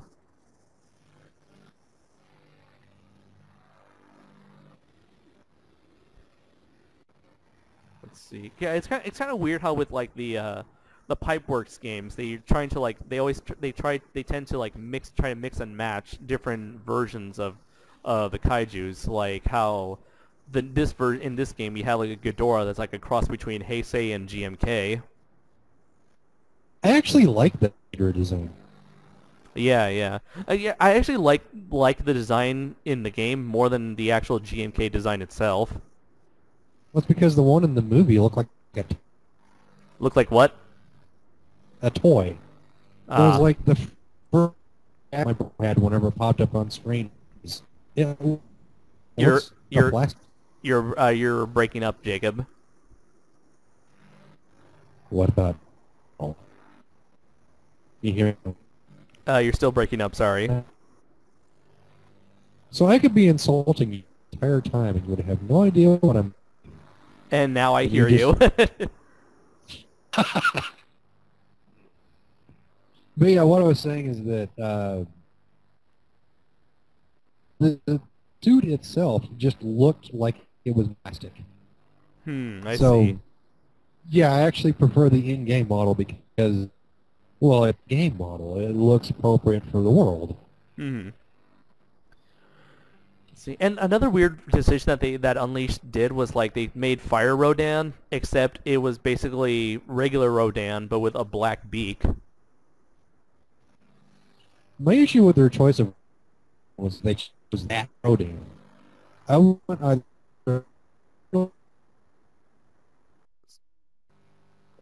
Okay, so now it appears that we are back, and sorry for the awkward editing, ladies and gentlemen. We appear to be having some issues with Skype at the moment, and it's gonna be. I just wanted to let people know what's going on. So just that it's kind of hard for us to try to get back into the topic of the Heisei Rodan suit when Skype apparently does not want us to talk about Heisei Rodan, as what you mentioned, Jacob, that apparently Skype is a fan of Heisei Rodan. And just, yeah, let's move on before it decides to cut us out once more. Because Okay. we're still talking about Heisei Rodan. What was I gonna say? Oh yeah, we were talking. Did you saw that link I gave you of the version of Godzilla Unleashed with Mothra? No. Okay, it's the last link I sent you. I'll send it again.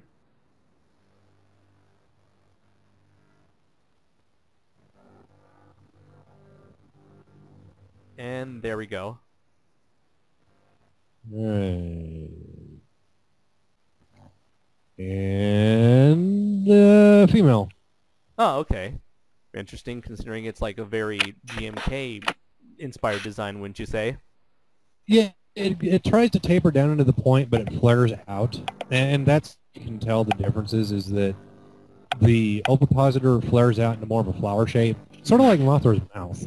Yeah, I noticed that too. Although I think that might be how Eternal Mothra also ends its abdomen.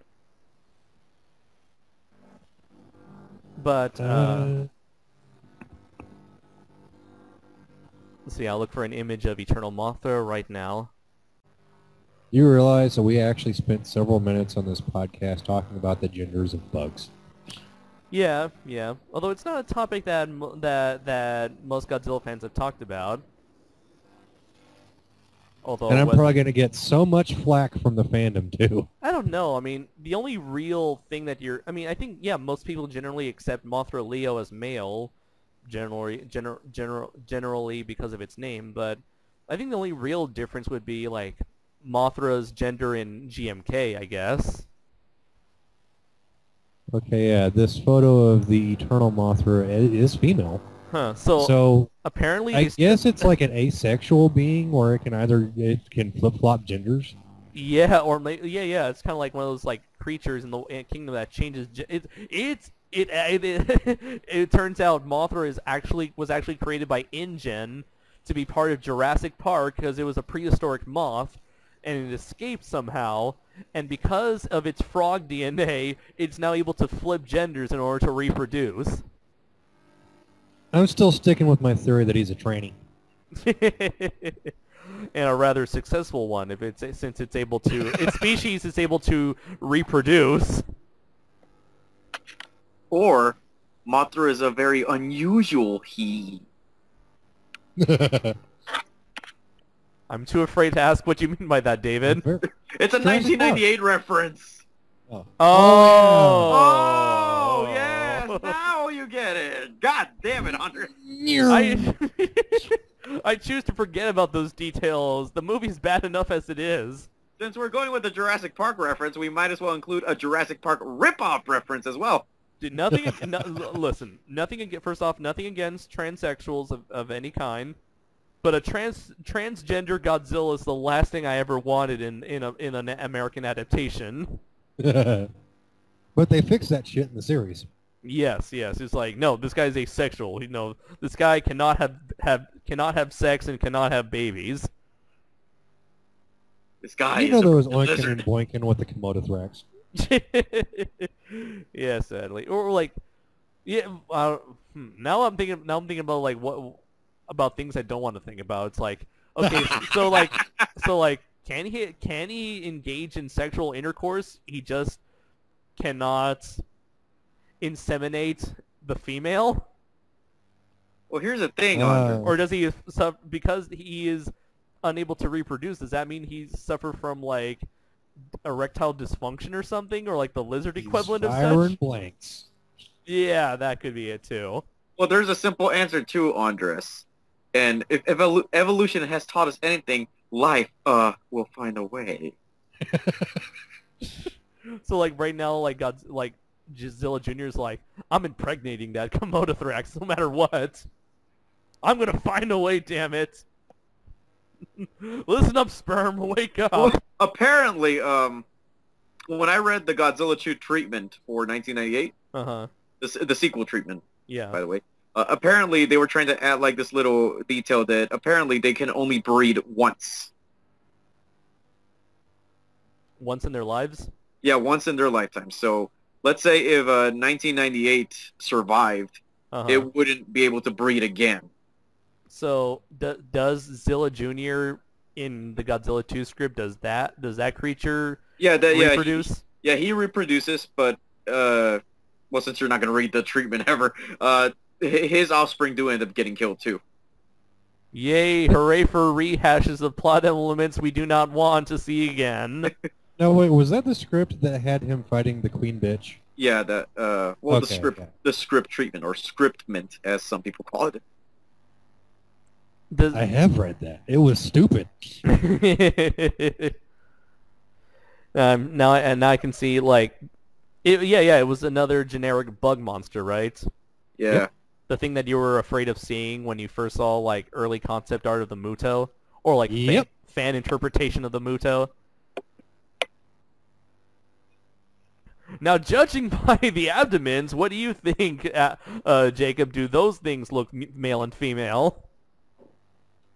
Well, you don't even have to go off of that. Just the fact that the female's size and the fact that the male flies indicates that they're what they are. That is true. That is true indeed. Now, what about her glowing junk kind of gave it away too. Yeah. Let's see. Is there anything else we have to say about kaiju, gender, and mating? I would bring up that "life will find a way" quote again, but I just said it twice. Well, there you have it, folks. Perhaps the most honest conversation. Actually, I do have a thing to say. Okay. Instead, I'm just gonna add the awkward Jeff Goldblum growl from Jurassic Park. That. I seen Jurassic Park twice in 1 week, and I just noticed that he does that to Dr. Sadler. He's like, I don't know was that in the script? Was that planned, or was that Jeff Goldblum just Goldbluming around? Yeah. That's how he hits on women in real life. I'm gonna try that one day at McDonald's. See that you're. Would you like to have the apple pie? I see you like to order a lot of food. I see that life likes to try to find a way. I'm not gonna try it on the customers. I'm gonna try it on my employees. My manager tells me to go on a break. I'll say. Next thing you know, you get fired for like sexual harassment. Yeah, I was gonna say, if you could get away with that without getting arrested, I will applaud you. Like, I thought you were different. Your manager was like, I thought you were different from the rest. There's like, no wonder you work here. It's like, I have aspirations of being a writer, damn it. Yeah, sure. And when that argument ends, I will just conclude it with a it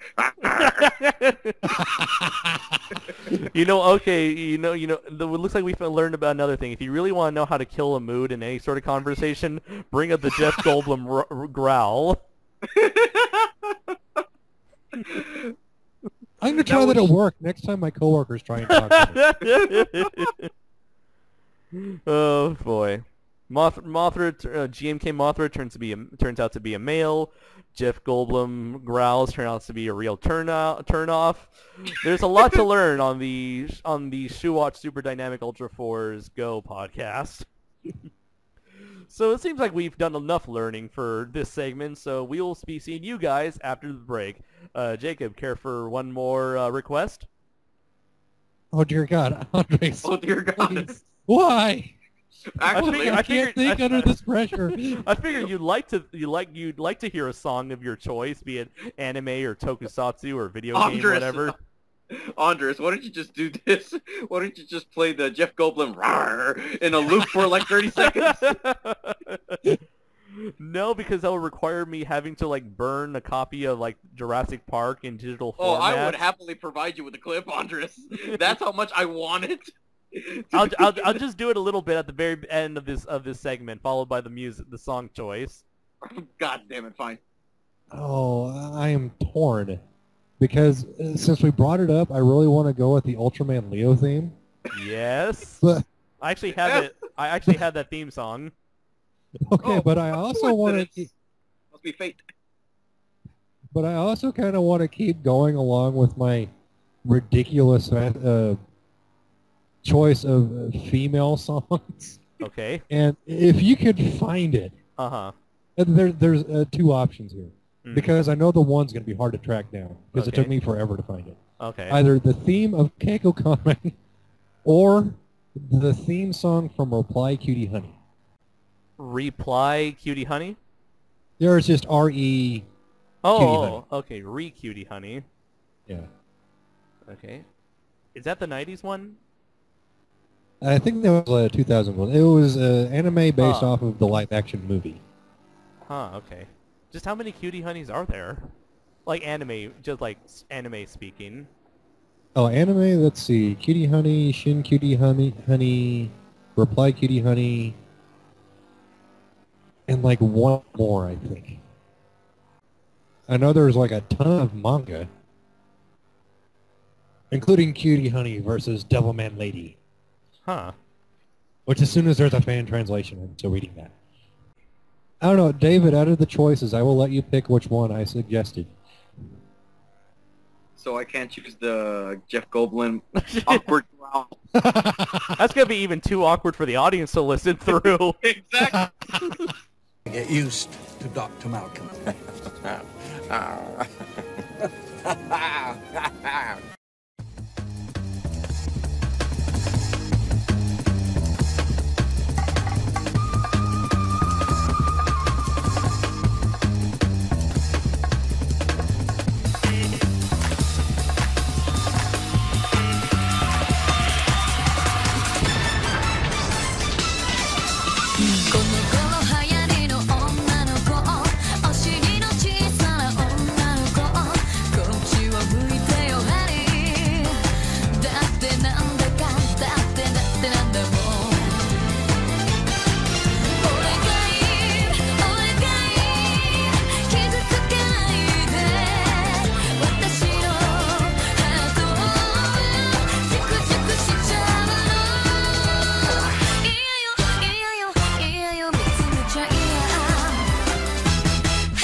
Welcome, ladies and gentlemen, to the final section of Shuwatch Super Dynamic Ultra Force Go. And here we have David to present his section with Gorizard After Dark. We're probably going to have to change that title because I'm running out of stories to tell. Yeah, because I remember we were talking earlier, like yesterday, and you mentioned how like your new McDonald's is like a lot nicer than your last one, where like fights just randomly break out. Well, it was just one fight, but we mainly had like, very, very timid, intense moments, as I like to call them. But yes, I sacrificed stories in favor of a better, positive environment. So you could say I was motivated selfishly. Yeah. Do you get any benefits for working at the what was the casino you work at now? Well, I don't work for the casino. Right. I work for the McDonald's. It's just inside the casino, and we have to conform to their rules. Yeah. But I guess we can apply for certain benefits, like healthcare or something like that. But ooh, it was so political, so I chose not to like go in it. But dude, what if you get like hot grease all over you? You know, the casino has to pay for your bills with once you're involved in that shit.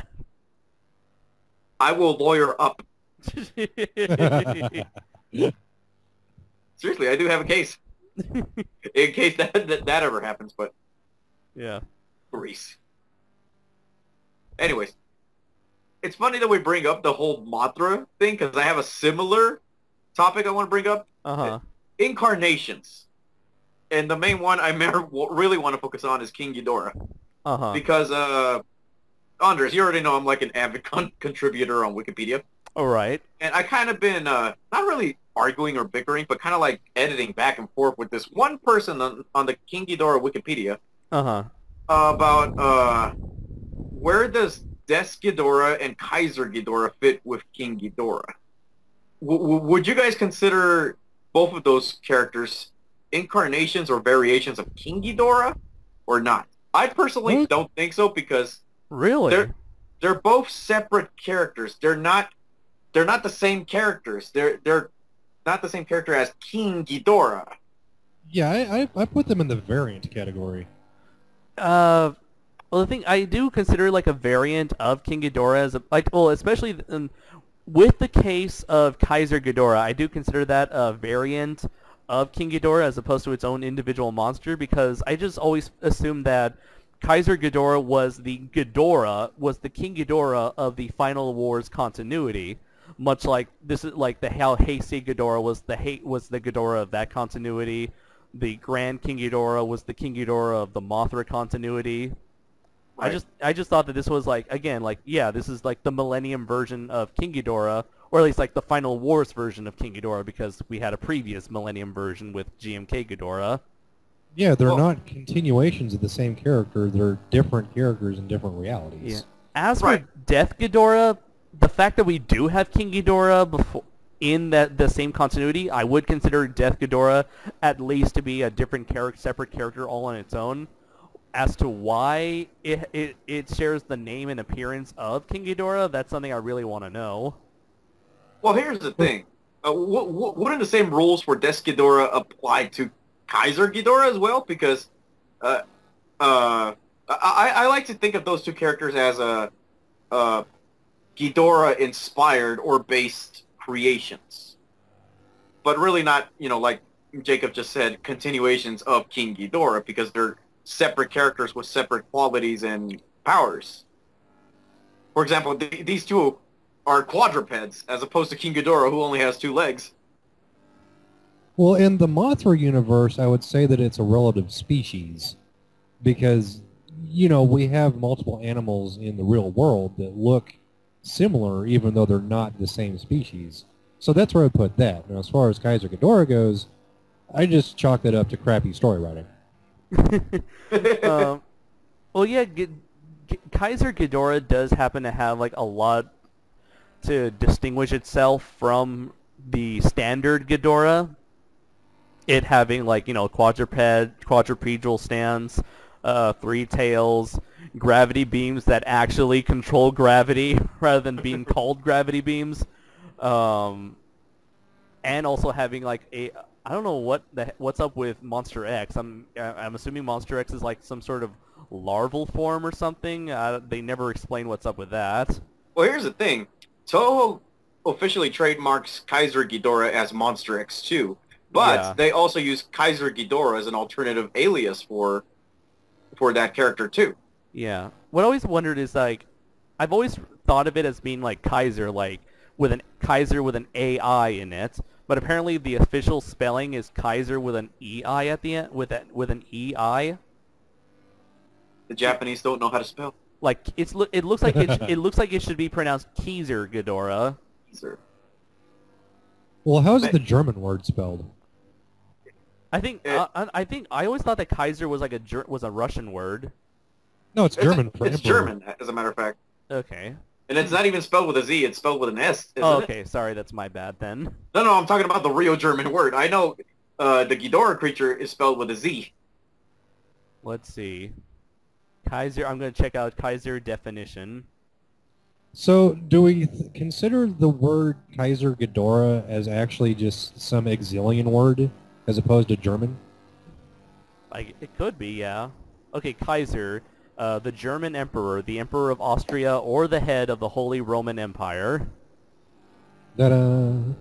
So, that would mean that the Kaisers are like some sort of form of royalty in the exilian planet?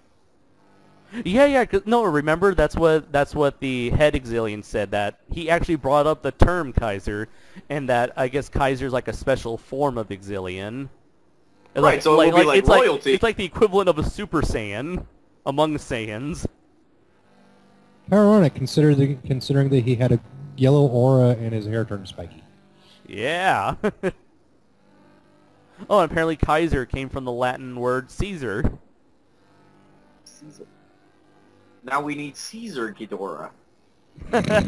And this can be an aqua form Ghidorah. And it turned out to be I'm like just imagining Ghidorah, but his heads are King Caesar's. I'm thinking like a fusion. I'm thinking like I'm thinking like a cross between the Kraken and Ghidorah. So it would be fat. Or just have like a monkey face. Oh, you're talking about the 81 Yeah. Kraken. I thought you were talking about like the remake one. No, not that one. Yeah. Because I gotta say, I can picture a remake Kraken style Ghidorah. Or better yet, remember, like, what was that original monster from the story of Perseus? Because I think that was a multi-headed monster. The Hydra? No, that's Hercules. Like, it wasn't the Kraken in the original Perseus myth. Chimera? No, I think that's also Hercules. No, that's the guy, that's the Pegasus legend. So Perseus. See, no, Perseus is the one that fought the, Perseus was the one that killed, Medusa, and then used Medusa's head to kill, what was a monster that was about to kill the Princess Andromeda. But what was the name of that serpent monster?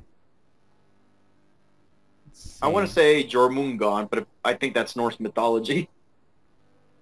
It's probably something like Barry. Yes, the great Greek monster Barry.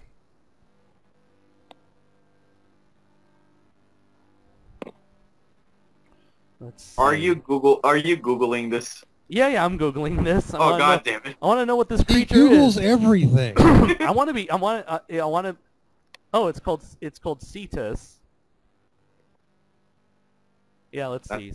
Cetus. Sounds like an STD.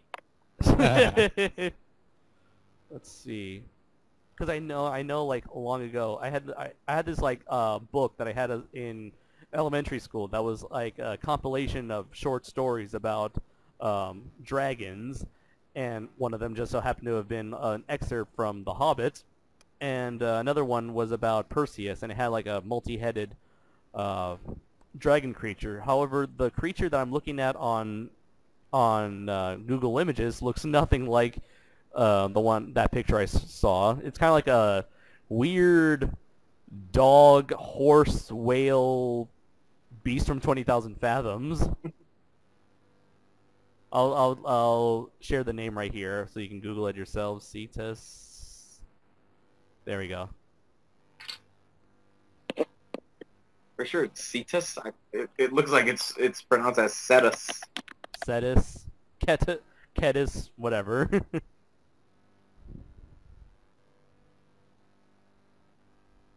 And how is this thing like multi-headed? No, I'm saying that in the one picture I saw as a kid, it had multiple heads. Oh.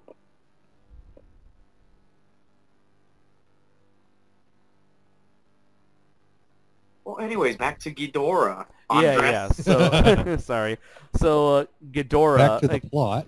What was it? German Ghidorah, Hitler Ghidorah, Third Reich Ghidorah, Kaiser Ghidorah.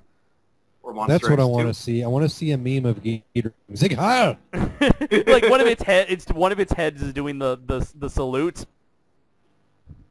Yeah, I want to see like the Ghidorah. Each of its head has like the Hitler mustache and like the hat that he wore, and it's doing like the Sieg Heil. And then like, oh no, or better yet, have like the Starfish Hitler from that one Kamen Rider ride on Starfish Hitler riding on the back of Hitler Ghidorah.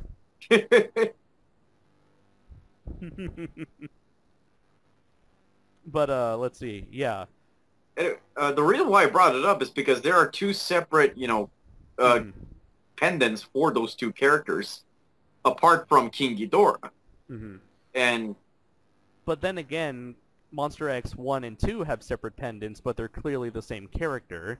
And Fire Rodan and Rodan have different pendants, even though again they're the same character. all right. And then there's Baby Godzilla, Little Godzilla, and Godzilla Jr. But again, they're the same character.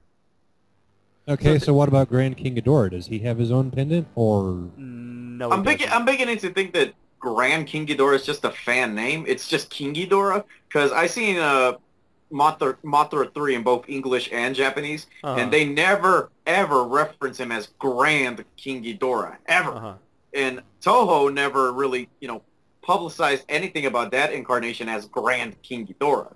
So I think it's just like at him and he's just so fabulous. Some fan must have just thought that and said, you know what, let's call this motherfucker Grand King Ghidorah. So in that case, why don't we give a nickname for, GMK Ghidorah? Baron King Ghidorah. Yeah, I was going to say. Immature Grand Ghidorah. I mean, immature King Ghidorah. Incomplete King Ghidorah, since it's apparently supposed to have like 12 heads. That would be the Orochi Ghidorah. Orochi Ghidorah, yeah, because apparently it's supposed to have like what, like 1,000 heads? 8 heads. 8 heads, okay. Like Orochi, the 8-headed dragon. I'm pretty sure that we're going to call Legendary's King Ghidorah as Smaug King Ghidorah. If those fan arts prove to be like an inspiration. I am lightning. I am death. I could just picture each head saying, breaking down those words. One says, I am, and the other one finishes the rest. Death. Imagine he just ruins it like, I am death. God damn it, we rehearsed this over, stupid head. I'm sorry, I did not mean to mess it up. Well, speaking of Ghidorah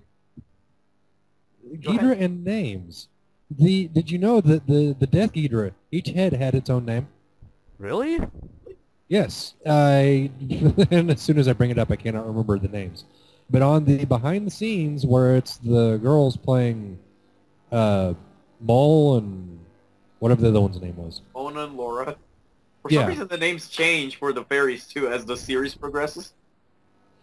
Well, as they're doing like the studio tour, and they actually stop at the Death Ghidorah, and she actually lists the names of each of the Ghidorah's heads. Hmm. This is for Death Ghidorah, right? Yeah. And this would make so much more sense for Kaiser Ghidorah because it actually has different heads. Yeah, Ron, Bill, and Ted. Yeah, Varan, Bill, and Ted. Hey, Godzilla. Very excellent day we're having. I'm a zap you now. Whoa. Excellent, man. Dude, I just shot lightning out of my face. Dude, how very excellent of you. Since they're quadrupeds, I can just imagine them just standing up and doing the whole guitar thing. Like no, like again using the heads as arms. Which brings up a good question. Which head is actually in control of the legs? Maybe the left head is in charge of the left leg, and the right head is in charge of the right leg, and the middle head's in charge of the wings. See, I want to see Ghidorah, a quadruped Ghidorah, just trip over his legs all the time because the heads can't get coordinated. All right, guys, remember the song. Put one foot in front of the other. And they just face plants. Boom. Damn it, what did I just say? You didn't say which leg. And soon you will be walking out the door. Oh boy. But David, when you brought up those those like emblems or like trademark logos, I've always been confused by those because it seems like Toho seems to be really picky as to which monsters or which incarnations get emblems and which don't. Because I think it wasn't until Godzilla Unleashed that Biollante ever got a trademark logo. Right. Crystalac got one, but not Obsidious. And then Sanda and Gyra still haven't gotten one. Yet, you know, obviously Baragon has one. And Kamibus has one. Ganame has one. I don't think Ghidorah has one. Yeah, Gezer actually does have one. I've seen it before. Oh, okay. I think. I could be wrong. I think. Mm-hmm. And Fairy Mothra definitely has one, but not Garu Garu. Death Ghidorah still hasn't gotten one. Actually, Gargoyle does have a pendant. I Yeah? think it's on the back of the Sony releases. Huh. But it's not Death What if- Ghidorah, right? Oh no, it's Des Ghidorah. So they're Right. going with the Japanese one, Des Ghidorah. Oh, yeah. This is Ghidorah. I think Dagarla, or I think Dagara. I don't know what it's supposed to. What is Oh, supposed to... Dagara doesn't have a pendant though. Right, right. Nor does Orochi, nor Ikusagami, nor the other two monsters in that Orochi they hit in Yamato Takaru. Well, I think those are the properties that Toho probably doesn't give a crap about. Who's gonna rip off a centuries-old monster from an ancient Japanese legend? You can't trademark ancient history. But you can trademark the design. Oh yeah, because Universal loves to trademark, Yeah. Frankenstein. Which, so maybe like when only like the most popular characters they do give. Oh wait, now I remember. Jet Jaguar got one in Godzilla Unleashed, and it was based off. And that little drawing of Jet Jaguar was based off of his character model from Godzilla Unleashed. But yeah, it seems like they're really picky. Maybe they only choose like the most popular monsters to give like trademarks emblems to. And even then, I think when it comes to like differentiations, like King Ghidorah, Mecha King Ghidorah, Godzilla, like Baby Godzilla, Little Godzilla, Godzilla Jr., I guess they only do it to like certain specific designs, so that like even Fire Rodan and stuff like that, maybe they only do that because if it's different enough from the original design, they want to trademark it not as a separate character, but just like as a separate design overall, I think.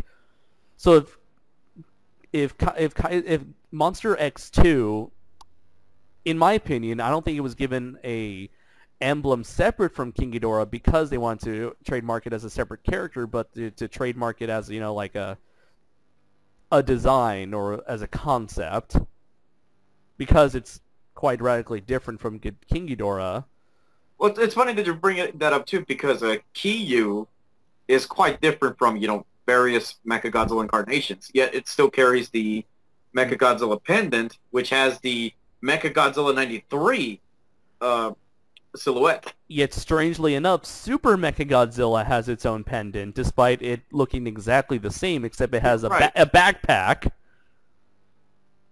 I think it all comes down to, like, Marketability? Marketability, yeah.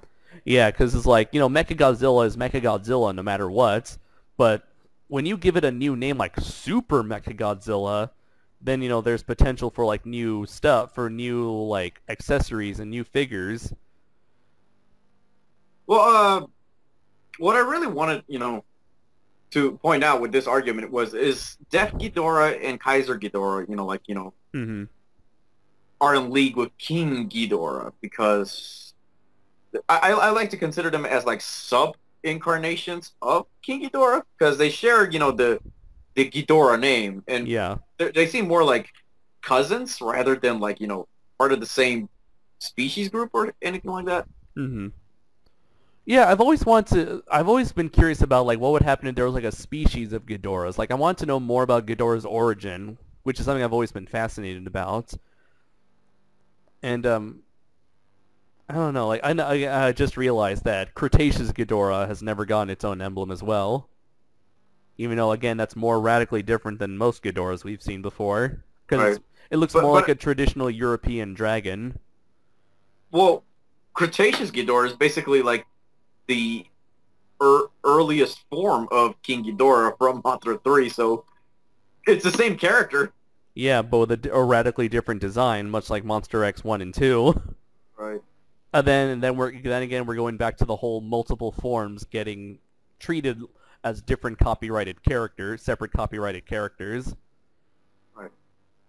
Well, I personally see Des Ghidorah and Kaiser Ghidorah kind of like, these sub-incarnations similar to what Zilla was or is to Godzilla. Yeah. Because Zilla was initially intended to be like a variation of Godzilla, but then it got its own, identity, and it's now like a part of the Toho Godzilla franchise as its own character. In a way, I can see Kaiser Ghidorah being its own separate character, like maybe in the continuity of Final Wars, they seem to treat like every single Showa film or every single Godzilla movie as being somehow in continuity with each other. And who knows, maybe somehow King Ghidorah was a monster within this continuity, but then it died, and now we have Kaiser Ghidorah.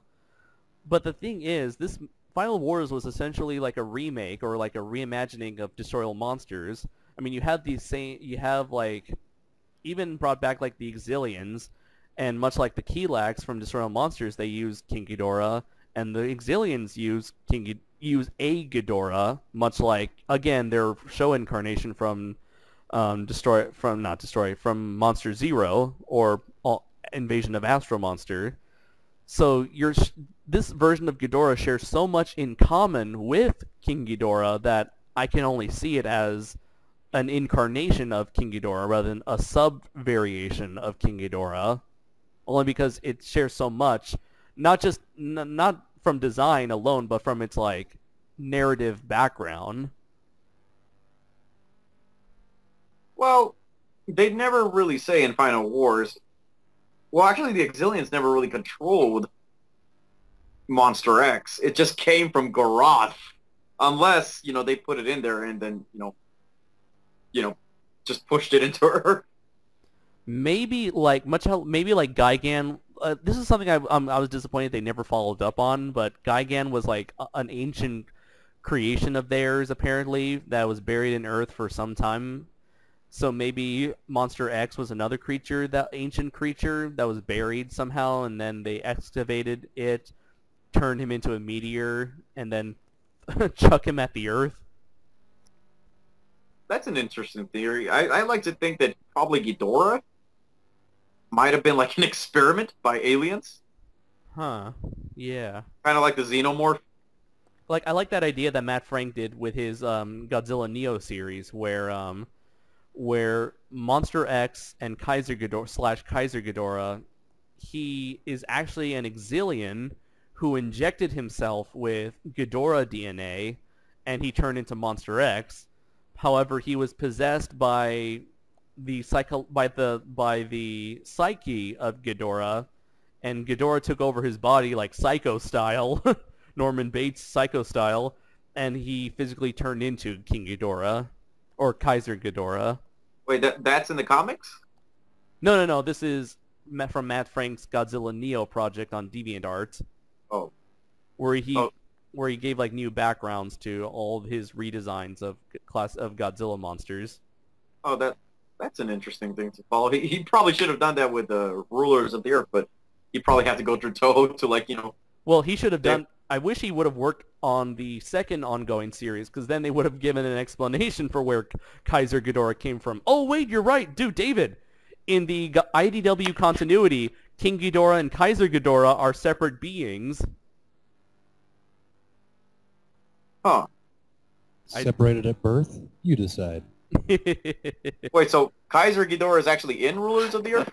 No. Okay, so you know how there was Kingdom of Monsters? Yeah. And that lasted for like 12 issues. Right. Then there was the second ongoing series that was simply called Godzilla. Yeah. And that lasted another like 12 or 13 issues. Okay. And that's the one that Kaiser Ghidorah appeared in. Okay, I just Googled it and I found it. Yeah. So, yeah, Kingdom of Monsters had Ghidorah, or King Ghidorah.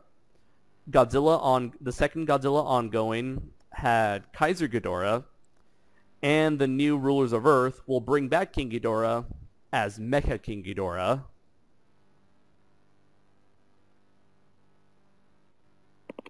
So, yeah, basically, the bottom line is that Kaiser and Def are, like, sub-incarnations of King Ghidorah, because... I mean, they're technically not the same characters, though. Is what I'm saying is that... I guess not. You put Def and Kaiser side by side with King Ghidorah, all the incarnations of King Ghidorah, and it would immediately register that these two are separate creatures that just so happen to share the same name. Yeah. I think of it like if you try to, put all the incarnations of Godzilla together from 54 to 2014, and then compare them all with 1998. Yeah. And then consider the fact that Toho renamed it Zilla, and it's now its own separate creature. Yeah. And it begins to register. Okay, this thing is probably its own separate thing. Huh.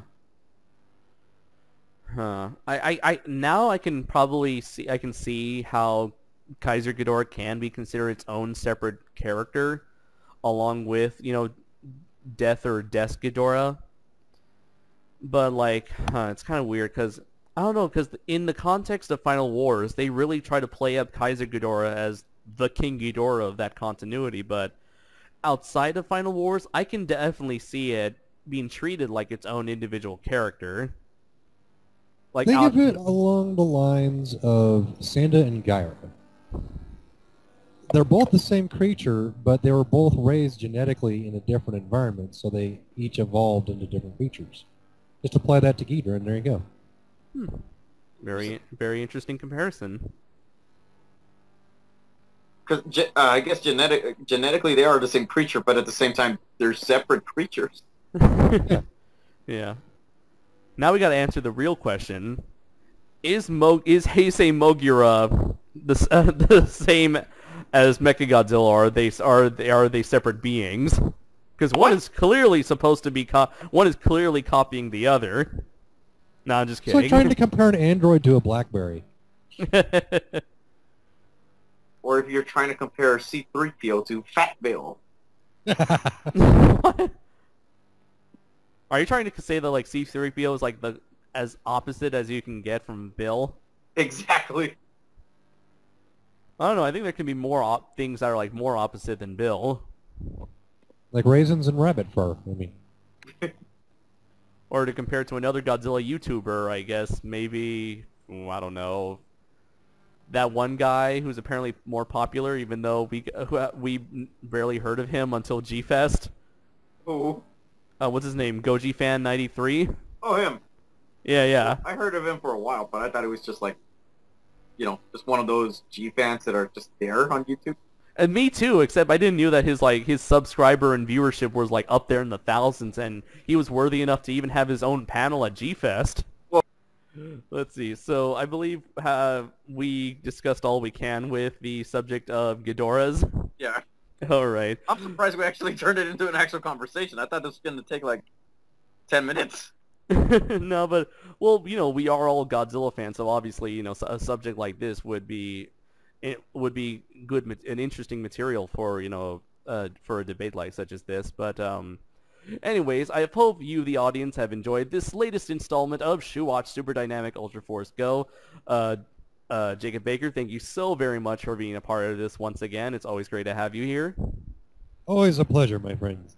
And thank you so much for this goddamn amazing title card that you brought us. That has absolutely nothing to do with the episode. Well, technically, it deals with the reawakening of you coming back and being on the show. That's what I'm going to call it. I'm going to call it like Shoe Wars: The Baker Awakens. Dude, that is so meta. And thank you, David, for finally showing up for one of these things again.